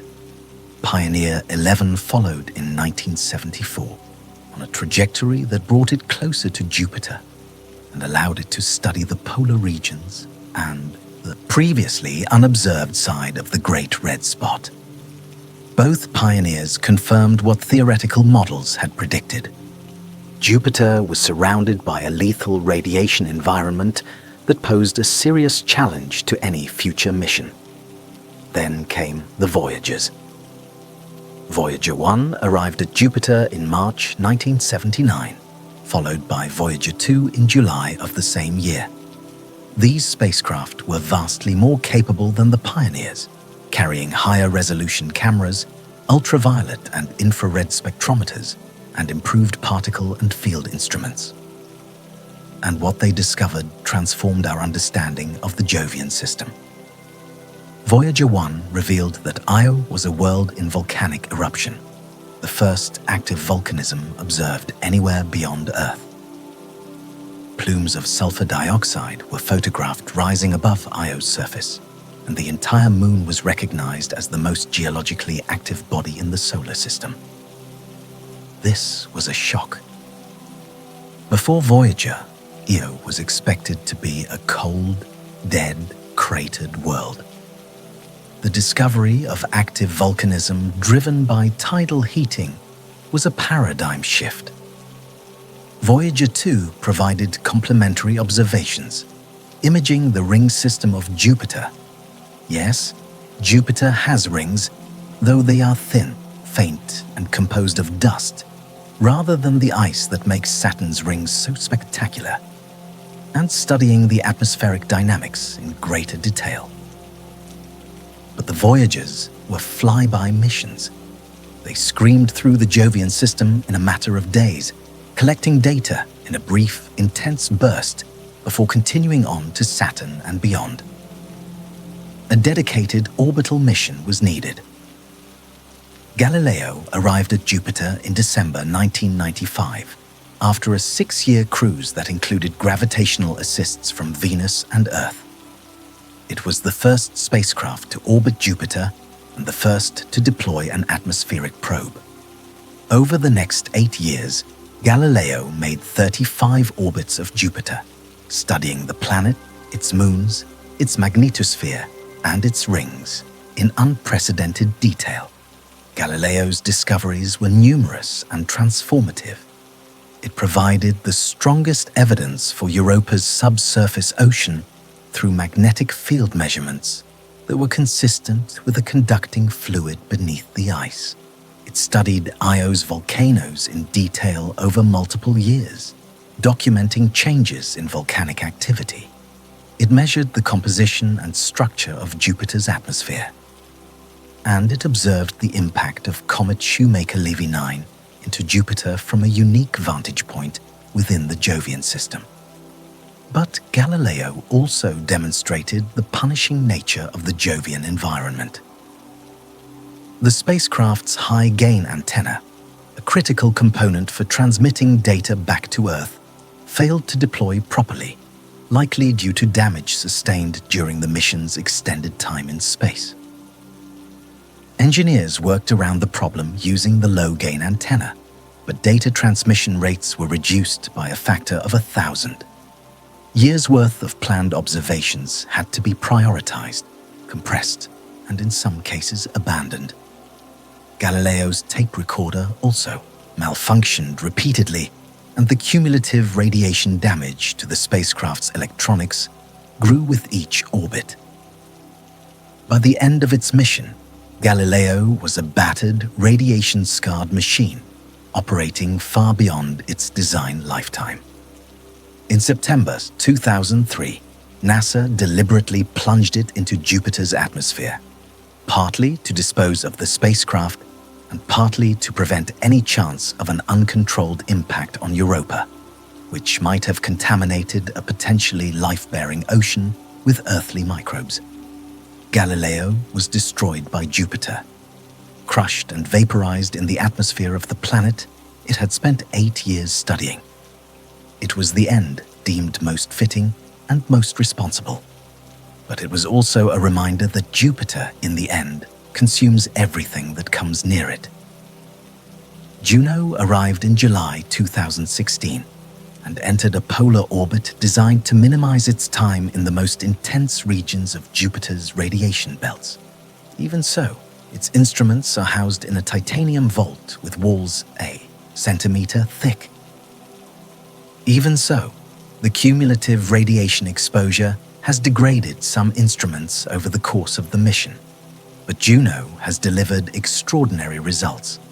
The polar cyclone arrays, the deep atmospheric structure, the dilute core, the water measurements, the detailed mapping of Jupiter's gravitational and magnetic fields. Each discovery has reshaped our understanding of the planet and, in many cases, raised more questions than it answered. And there is more to come. The European Space Agency's JUICE mission, Jupiter Icy Moons Explorer, launched in April 2023 and is expected to arrive at Jupiter in 2031. Its primary targets are Ganymede, Europa, and Callisto, with the goal of characterizing their subsurface oceans and assessing their habitability. It will eventually enter orbit around Ganymede, the first spacecraft to orbit a moon other than our own. NASA's Europa Clipper, launched in October 2024, will conduct detailed flybys of Europa, studying its ice shell, ocean, and composition with instruments specifically designed to assess the conditions for life. These missions are technological marvels, but they are also exercises in survival. Every spacecraft that enters the Jovian system must be designed to withstand conditions that would destroy ordinary electronics within hours. Jupiter does not merely resist study, it actively punishes the attempt. There is one more thing we need to discuss before we can fully appreciate what Jupiter means, and it concerns Jupiter's future, and by extension, the future of everything in the solar system. Jupiter is not going anywhere. Its orbit is stable over timescales far longer than the remaining lifetime of the Sun. It will continue to orbit, continue to generate its magnetic field, continue to drive tidal heating in its moons, continue to shape the dynamics of the asteroid belt and the comet populations for billions of years to come. But the Sun will not last forever. In approximately 5 billion years, the Sun will exhaust the hydrogen fuel in its core and begin to evolve off the main sequence. It will swell into a red giant, expanding enormously, potentially engulfing Mercury and Venus, and certainly rendering Earth uninhabitable long before that, as the increasing luminosity raises surface temperatures beyond what any biosphere can tolerate. What happens to Jupiter in this scenario? As the Sun expands and loses mass through stellar winds, the gravitational pull holding Jupiter in its orbit will weaken. Jupiter's orbit will expand, migrate outward, as the Sun's grip loosens. The details depend on the rate and total amount of mass loss, but models suggest Jupiter could end up at an orbital distance of roughly 7 to 10 astronomical units by the time the Sun becomes a white dwarf. And here is where something extraordinary happens. As the Sun sheds its outer layers and shrinks to a white dwarf, a dense, dim remnant roughly the size of Earth, Jupiter will survive. It will still be there, orbiting the white dwarf, long after Earth has been sterilized, long after the inner planets have been consumed or scorched beyond recognition. Jupiter's moons will be affected too. The increased luminosity during the red giant phase could temporarily heat their outer moons, potentially melting the ice on Europa's surface for a geological instant. And after the Sun becomes a white dwarf, the moons will freeze further, their subsurface oceans eventually cooling and solidifying unless tidal heating can sustain them. But Jupiter itself, the great mass of metallic hydrogen and helium, the vast magnetic dynamo, the churning atmospheric storms, will endure. It will outlast everything else in the inner solar system. It will be the last major planet standing, orbiting a dimming stellar corpse in the cold silence of a dead solar system. To put that in perspective, when the Sun is a white dwarf and Earth is a memory, Jupiter will still be there, still massive, still spinning, still radiating a trickle of internal heat, a monument to the solar system that was, orbiting a ghost of the star that gave it birth. And now, we come to the part of this story that moves beyond physics and into meaning.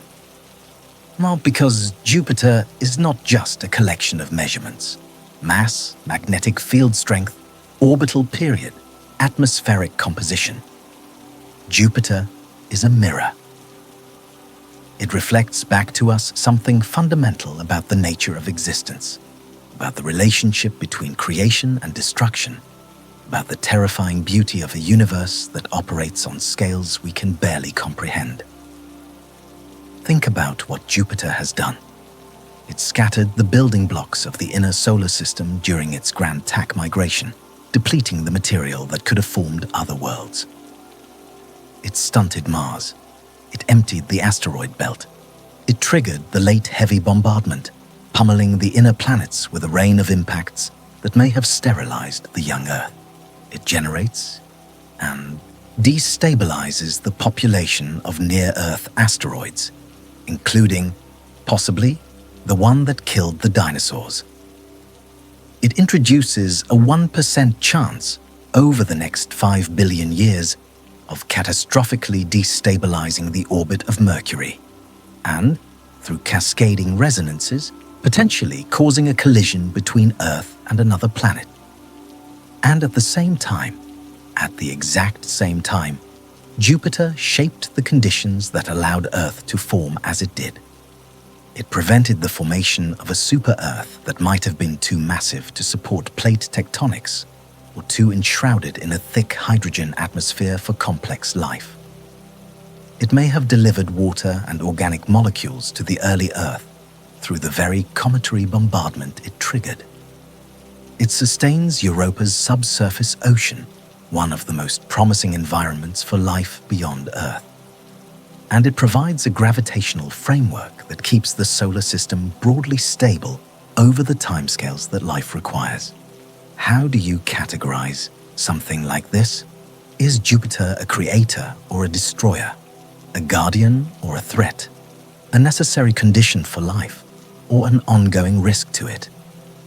The answer, unsettlingly, is all of these things simultaneously. And this is not a failure of understanding.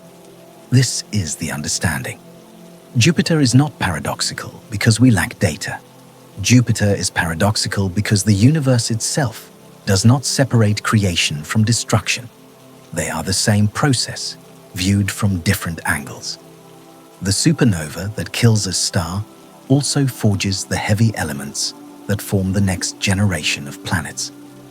The asteroid impact that ends one lineage of life creates the ecological space for another to flourish.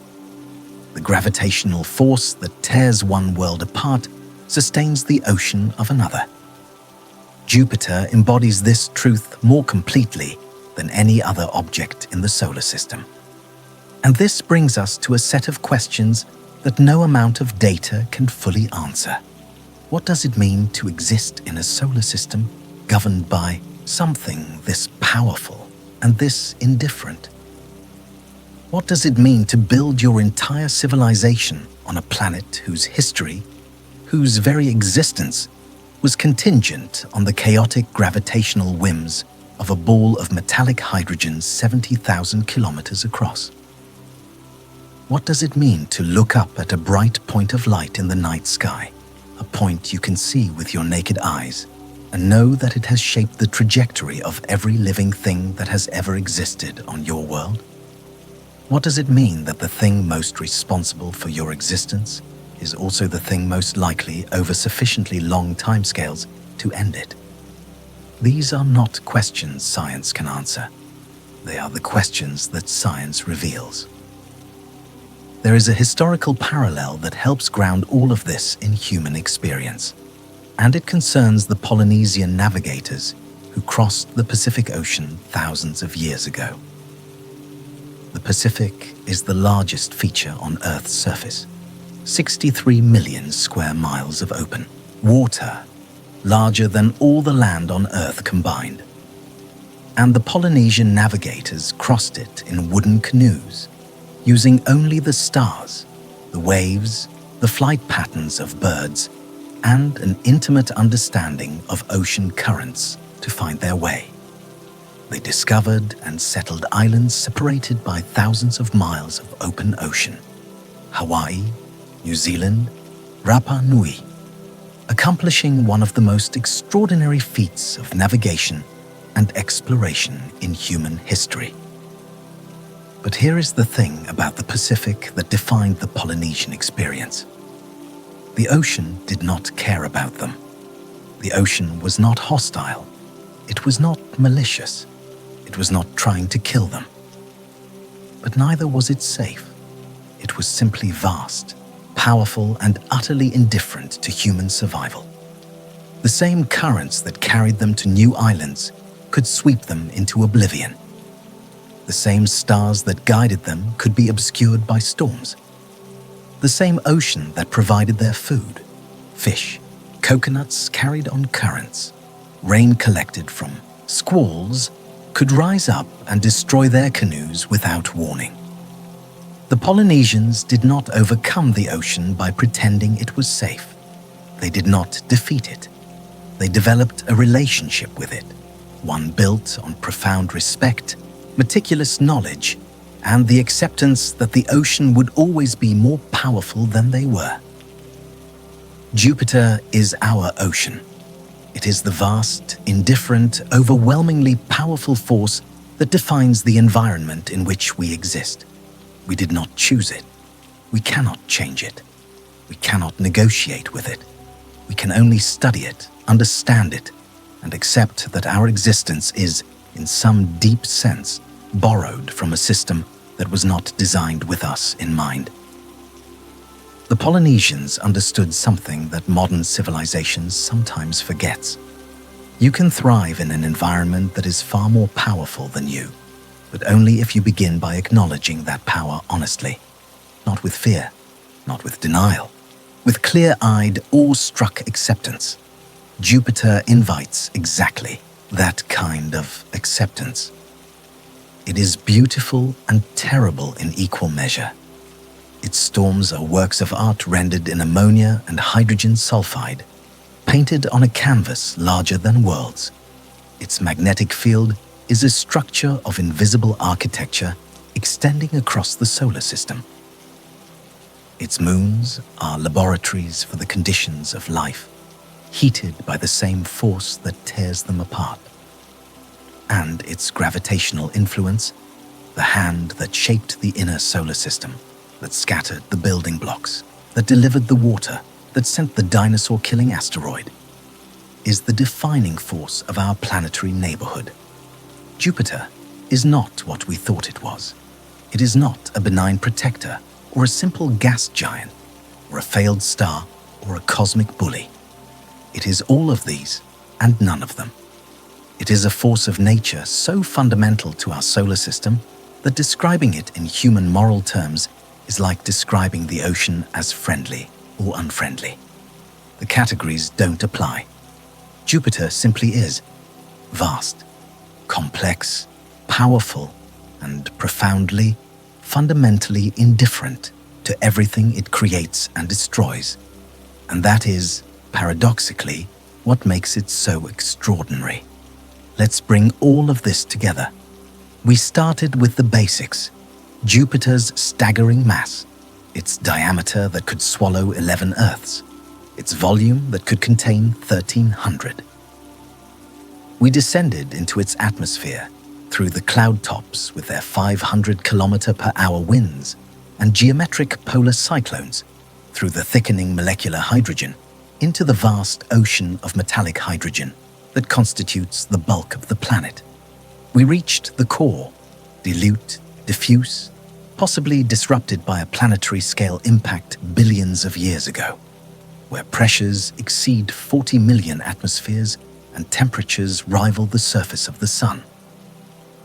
We examined Jupiter's magnetic field, 20,000 times stronger than Earth's, generating a magnetosphere so vast it would appear larger than the Moon in our sky, trapping radiation belts so intense they can kill in minutes.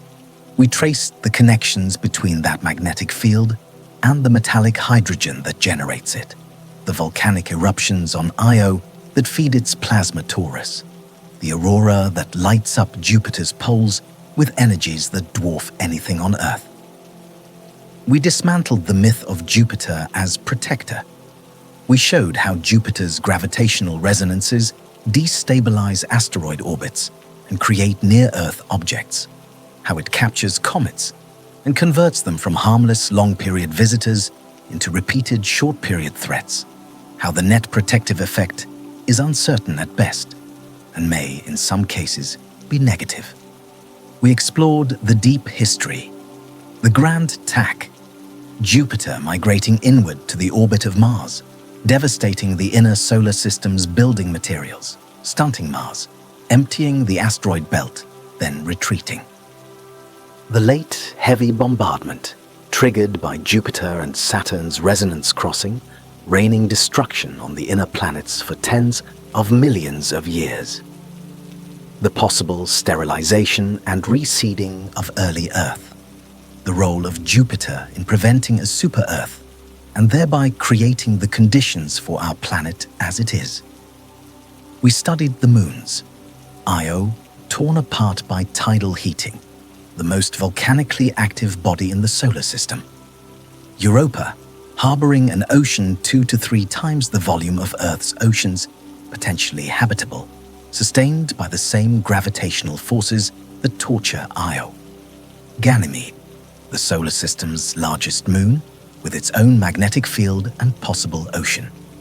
Callisto, ancient and cratered, a time capsule at the edge of Jupiter's tidal influence.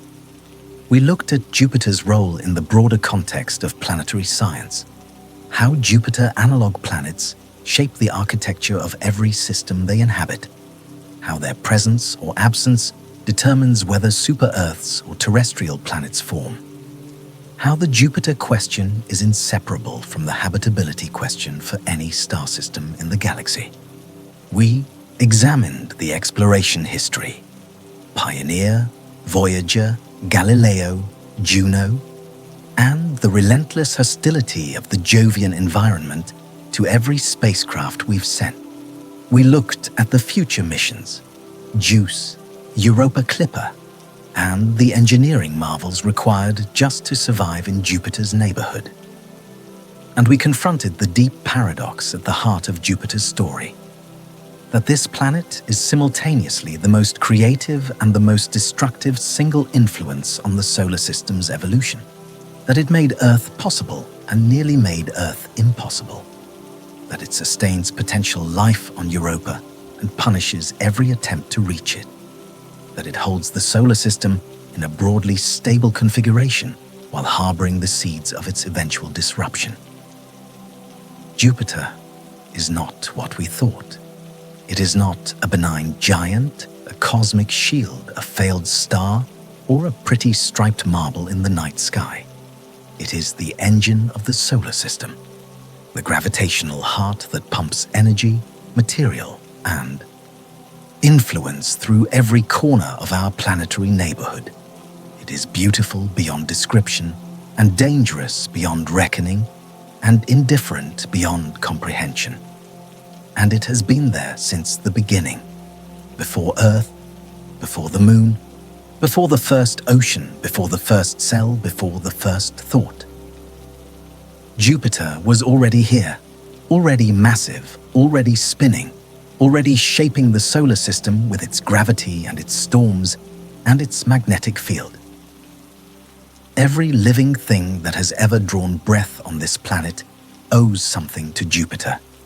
owes its existence, its water, its evolutionary trajectory, the extinction events that reset the biological clock and allowed new lineages to arise. We look at Jupiter through telescopes, and we see bands of cloud in shades of white and brown and red. We see the great red spot, that ancient storm circling endlessly. We see the Galilean moons, bright points of light arranged in a line, just as Galileo saw them 4 centuries ago when they became the first proof that not everything in the sky revolves around Earth. But what we're really looking at when we look at Jupiter is the force that made us, the force that shaped our world, the force that will outlast our planet, our species, and our star. And there is something profoundly humbling in that, something that sits on the boundary between terror and wonder. Jupiter will still be there when every human accomplishment has been forgotten. It will still be orbiting when the sun is a white dwarf and Earth is a cinder. It will still hold its moons in their ancient resonance, still generate its magnetic field from an ocean of metallic hydrogen, still radiate its feeble excess of heat into the dark. Not because it's trying to endure, not because it has purpose, but simply because it is massive, and the universe, at its most fundamental level, does not care about purpose. It cares about mass and energy and time. And Jupiter has more of all three than anything else in this solar system, save the Sun. The Polynesians had a word, mana, that described a kind of sacred power, a force that existed beyond human control or comprehension, that demanded respect and acknowledgement precisely because it could not be domesticated. Jupiter has mana, not the mana of mythology, but the mana of physics, an authority derived from sheer unanswerable scale. And perhaps the most appropriate response to Jupiter is the one the Polynesians gave to the ocean. Not fear, not worship, not indifference, but a quiet, steady awareness of a power that made your journey possible and could end it without noticing. An awareness that sharpens gratitude, that makes the fragility of everything you have, your planet, your atmosphere, your brief window of existence, not a source of despair, but a source of meaning. Because if Jupiter teaches us anything, it is this: existence is not guaranteed. It is not designed. It is not protected. It is a pattern that emerged from chaos, shaped by forces that do not know we are here, sustained by conditions that could have been otherwise. And that pattern, this improbable arrangement of rock and water and atmosphere, orbiting a medium-sized star in the shadow of a planet made of liquid metal, is the most extraordinary thing in the known universe. Not because it will last, but because it exists at all. If this changed how you think about Jupiter, about the solar system, about the strange and precarious beauty of where we are, then the time was well spent. Thank you for staying through the entire exploration, for following the story from Jupiter's cloud tops to its core, from its ancient migrations to its far future. The universe is full of objects that deserve this kind of attention, this slow, careful, honest reckoning with what they really are. And you gave that attention tonight. That matters. Now, somewhere above you, maybe visible, maybe not, Jupiter is still there, still spinning, still shaping the future of everything in the solar system, including you, in ways you will never feel, but that are no less real for being invisible. It's been doing this for 4.5 billion years. It will continue for billions more. Not for you, not for anyone, just because it's Jupiter, and that is enough. Let's go deeper still, because there are aspects of Jupiter's story that we've only touched on, and they deserve the same careful attention we've given to everything else. Now let's talk about Jupiter's rings, because almost no one knows they exist. And the fact that they exist tells us something important about the violence of the Jovian environment. Saturn's rings are famous. They are bright, wide, and visually spectacular, made of countless chunks of water ice, ranging from grains to boulders, reflecting sunlight and creating the most iconic image in planetary science. Every child who has drawn a planet has drawn Saturn's rings. Jupiter also has rings. They were discovered in 1979 by Voyager 1, and they are nothing like Saturn's. Jupiter's rings are faint, thin, and composed primarily of tiny dust particles, not ice. You cannot see them from Earth with amateur equipment. Even with professional telescopes, they are extraordinarily difficult to detect. They are essentially invisible, except when viewed in forward scattered light, looking back toward the sun so that the tiny particles glow like dust motes in a sunbeam. So, where do these dust particles come from? The answer reveals something about the Jovian environment that is deeply telling. Jupiter's rings are continually generated by micrometeorite impacts on its small inner moons, particularly Metis, Adrastea, Amalthea, and Thebe. When a tiny meteoroid strikes one of these moons, it kicks up dust from the surface. In the low-gravity environment of a small moon, this dust easily escapes and goes into orbit around Jupiter, forming the ring system.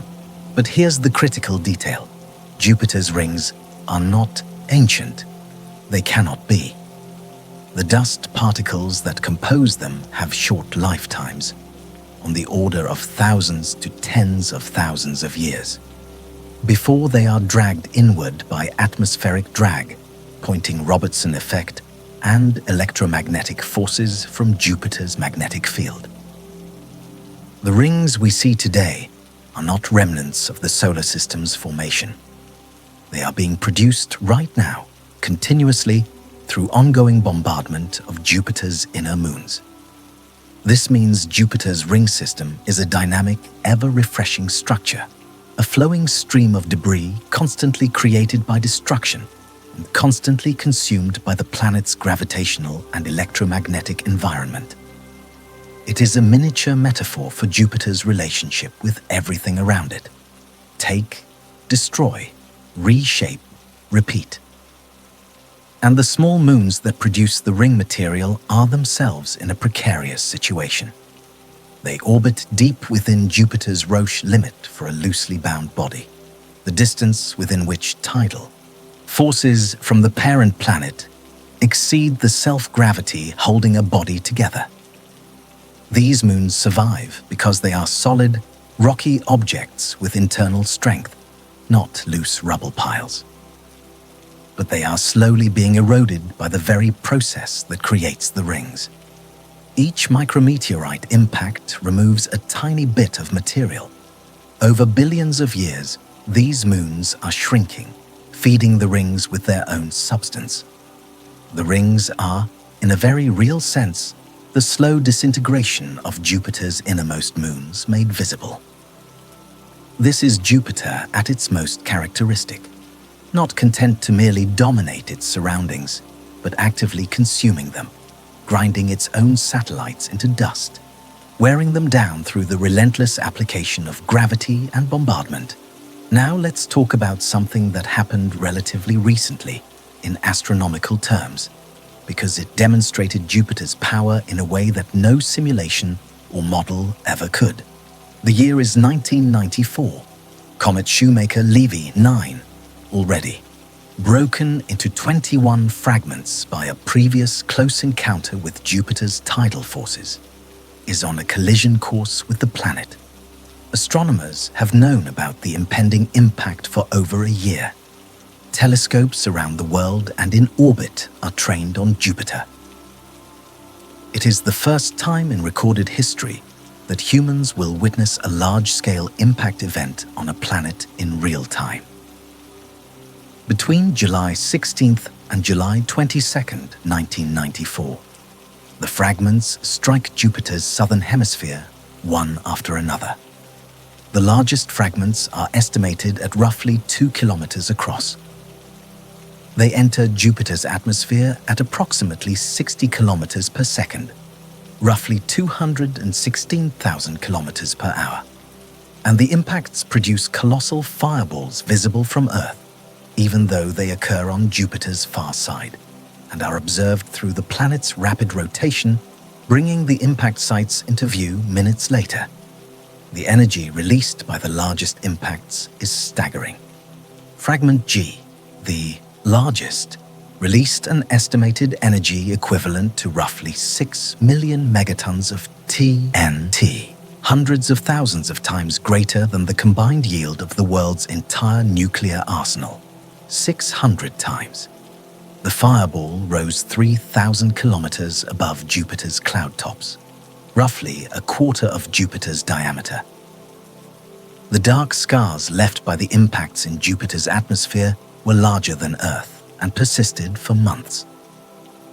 To put that in perspective, the Chicxulub impactor that ended the Cretaceous period and killed the dinosaurs released an estimated 100 million megatons of TNT equivalent, a staggering amount of energy. By comparison, Shoemaker-Levy 9's Fragment G released an estimated 6 million megatons. That is still an almost incomprehensible amount of energy, but it is, in fact, considerably less than the Chicxulub event, not more. The significance of the Shoemaker-Levy 9 impact lies not in exceeding past extinctions, but in being the first planetary-scale collision humanity ever witnessed in real time. If Fragment G had struck Earth instead of Jupiter, there would be no discussion to have. The planet's surface would have been sterilized. Every living thing, from bacteria to blue whales, would have been annihilated, and Jupiter absorbed it without flinching. The dark scars faded within a year. The atmospheric perturbations dissipated. Jupiter returned to its normal appearance as if nothing had happened.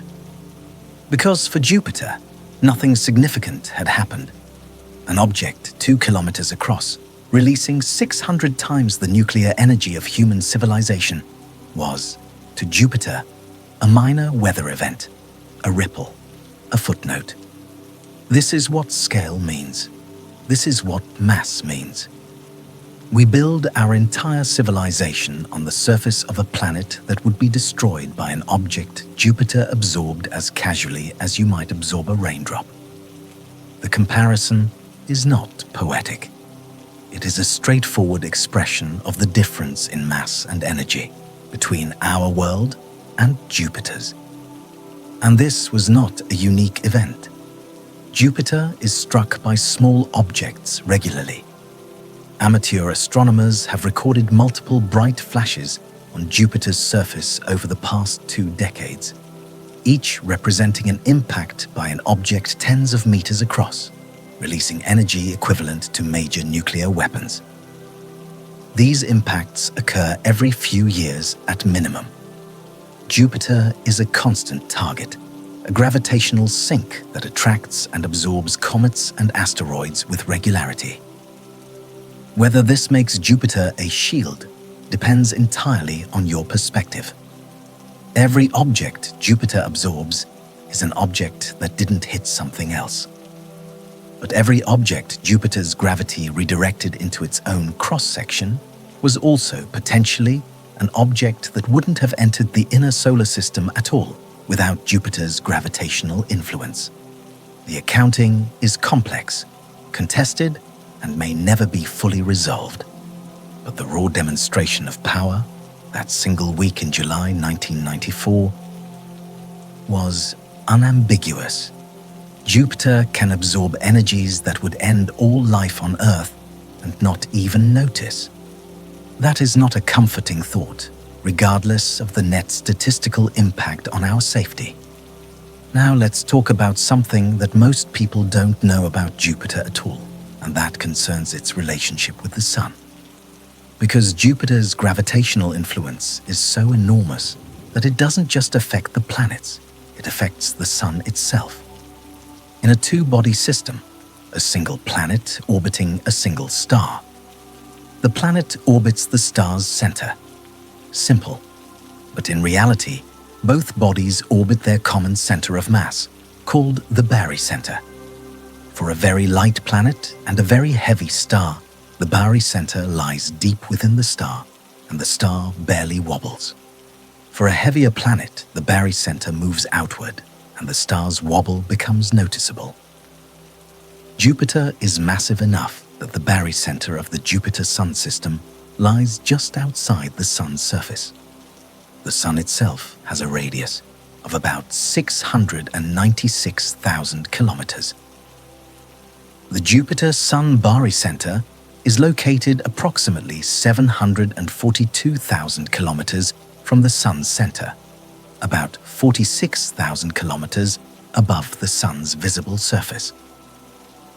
This means that, technically, the Sun does not sit stationary at the center of the solar system. The Sun orbits a point slightly outside its own body, pulled by Jupiter's gravity. The Sun wobbles. It traces a small, complex loop through space, driven primarily by Jupiter and secondarily by Saturn, completing a roughly 12-year cycle that corresponds to Jupiter's orbital period. To put that in perspective, the center of our solar system, the fixed point that everything else rotates around, is not inside the Sun. It moves in and out of the Sun, primarily because of Jupiter. Jupiter is so massive that it moves the Sun. This wobble is, incidentally, the basis of the radial velocity method for detecting exoplanets. When astronomers detect tiny periodic shifts in a distant star's light, red shifting as the star moves away from us, and blue shifting as it moves toward us, they are detecting the star's wobble caused by an orbiting planet. The very technique that has revealed thousands of exoplanets is built on the same physics that Jupiter demonstrates in our own solar system, a planet massive enough to make its star dance. Jupiter doesn't orbit the Sun. Jupiter and the Sun orbit each other. The Sun is the dominant partner by a factor of roughly 1,000 in mass. But the dance is mutual, and Jupiter leads more than any other planet. We should also address something that has become increasingly relevant in recent years: the question of whether Jupiter-like planets are necessary for the emergence of complex life. This is one of the great open questions in astrobiology. The argument goes something like this: Jupiter, by shaping the inner solar system's architecture, by possibly preventing a super-Earth, by potentially delivering water and organics through bombardment, by maintaining a broadly stable gravitational environment over billions of years, was a necessary precondition for the emergence and persistence of complex life on Earth.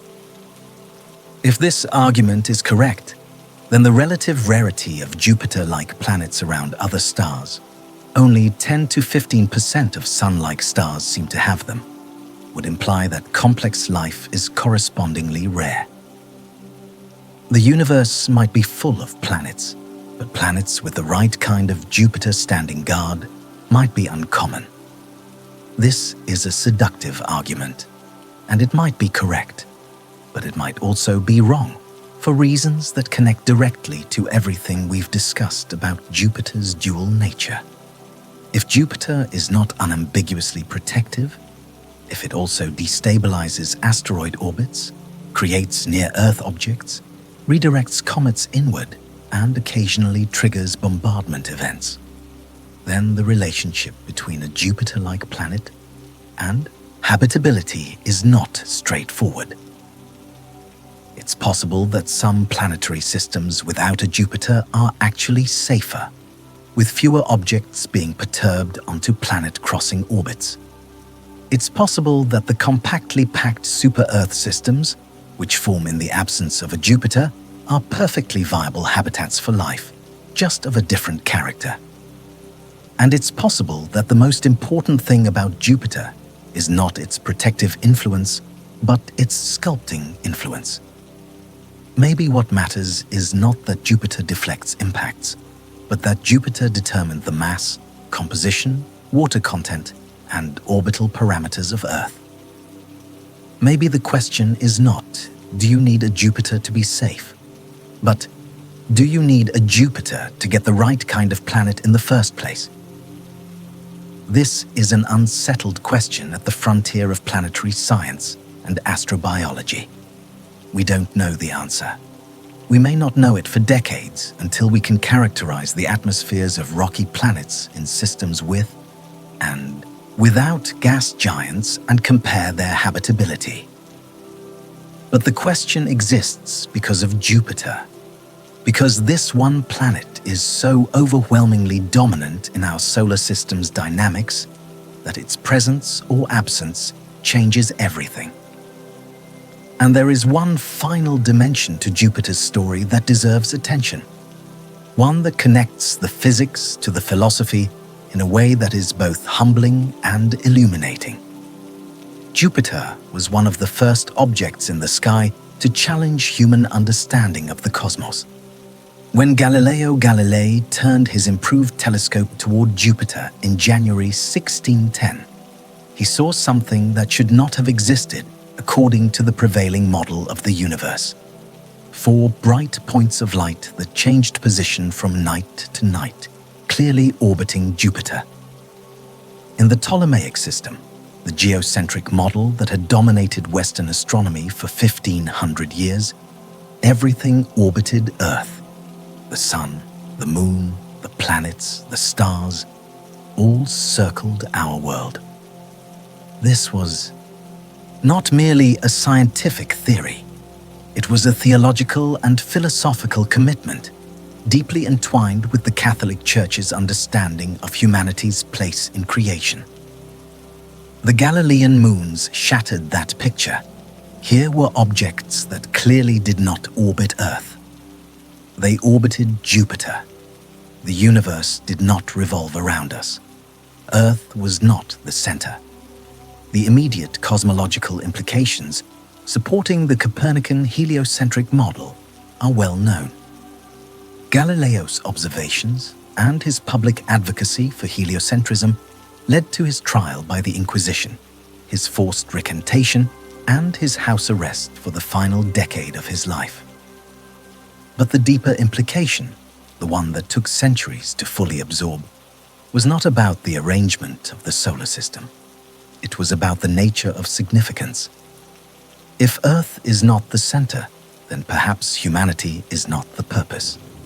If other worlds have their own moons, their own systems, their own dynamics, then perhaps the universe was not built for us. Perhaps we are a detail in a much larger, much older, much more indifferent story. Jupiter was the first proof of this, the first concrete telescopic evidence that the universe extends beyond human importance. And 4 centuries later, with everything we now know about Jupiter's mass and magnetic field and metallic hydrogen interior and its role in sculpting the solar system, the lesson is the same, only vastly amplified. We are not the point. We were never the point. We are a consequence, an extraordinary, beautiful, statistically improbable consequence of processes that operate on scales of time and space and energy that have no awareness of our existence. And Jupiter, more than any other object in the sky, embodies this truth. It existed before us. It shaped the conditions that led to us. It will exist long after we are gone. And it has never, not for a single instant in 4.5 billion years, been aware of any of it. There's a quality to Jupiter that rewards continued contemplation, a depth that doesn't diminish with familiarity, but deepens. Each new piece of data from Juno, each refined model of Jupiter's interior or formation history, each successful observation of an impact flash or atmospheric feature adds another layer to a story that already seemed impossibly rich. Consider, for a moment, the simple act of looking at Jupiter. On a clear night, Jupiter is one of the brightest objects in the sky, brighter than any star, outshone only by the Moon and, occasionally, Venus. You can step outside, look up, and find it with your naked eye, that bright, steady point of light. That's it. That's all you see. But now you know what's behind that point of light. An object more massive than everything else in the solar system combined, aside from the Sun. An interior of liquid metal generating a magnetic field that reaches across 1 billion kilometers of space. An atmosphere of storms that dwarf continents, organized into geometric patterns by physics we're only beginning to understand.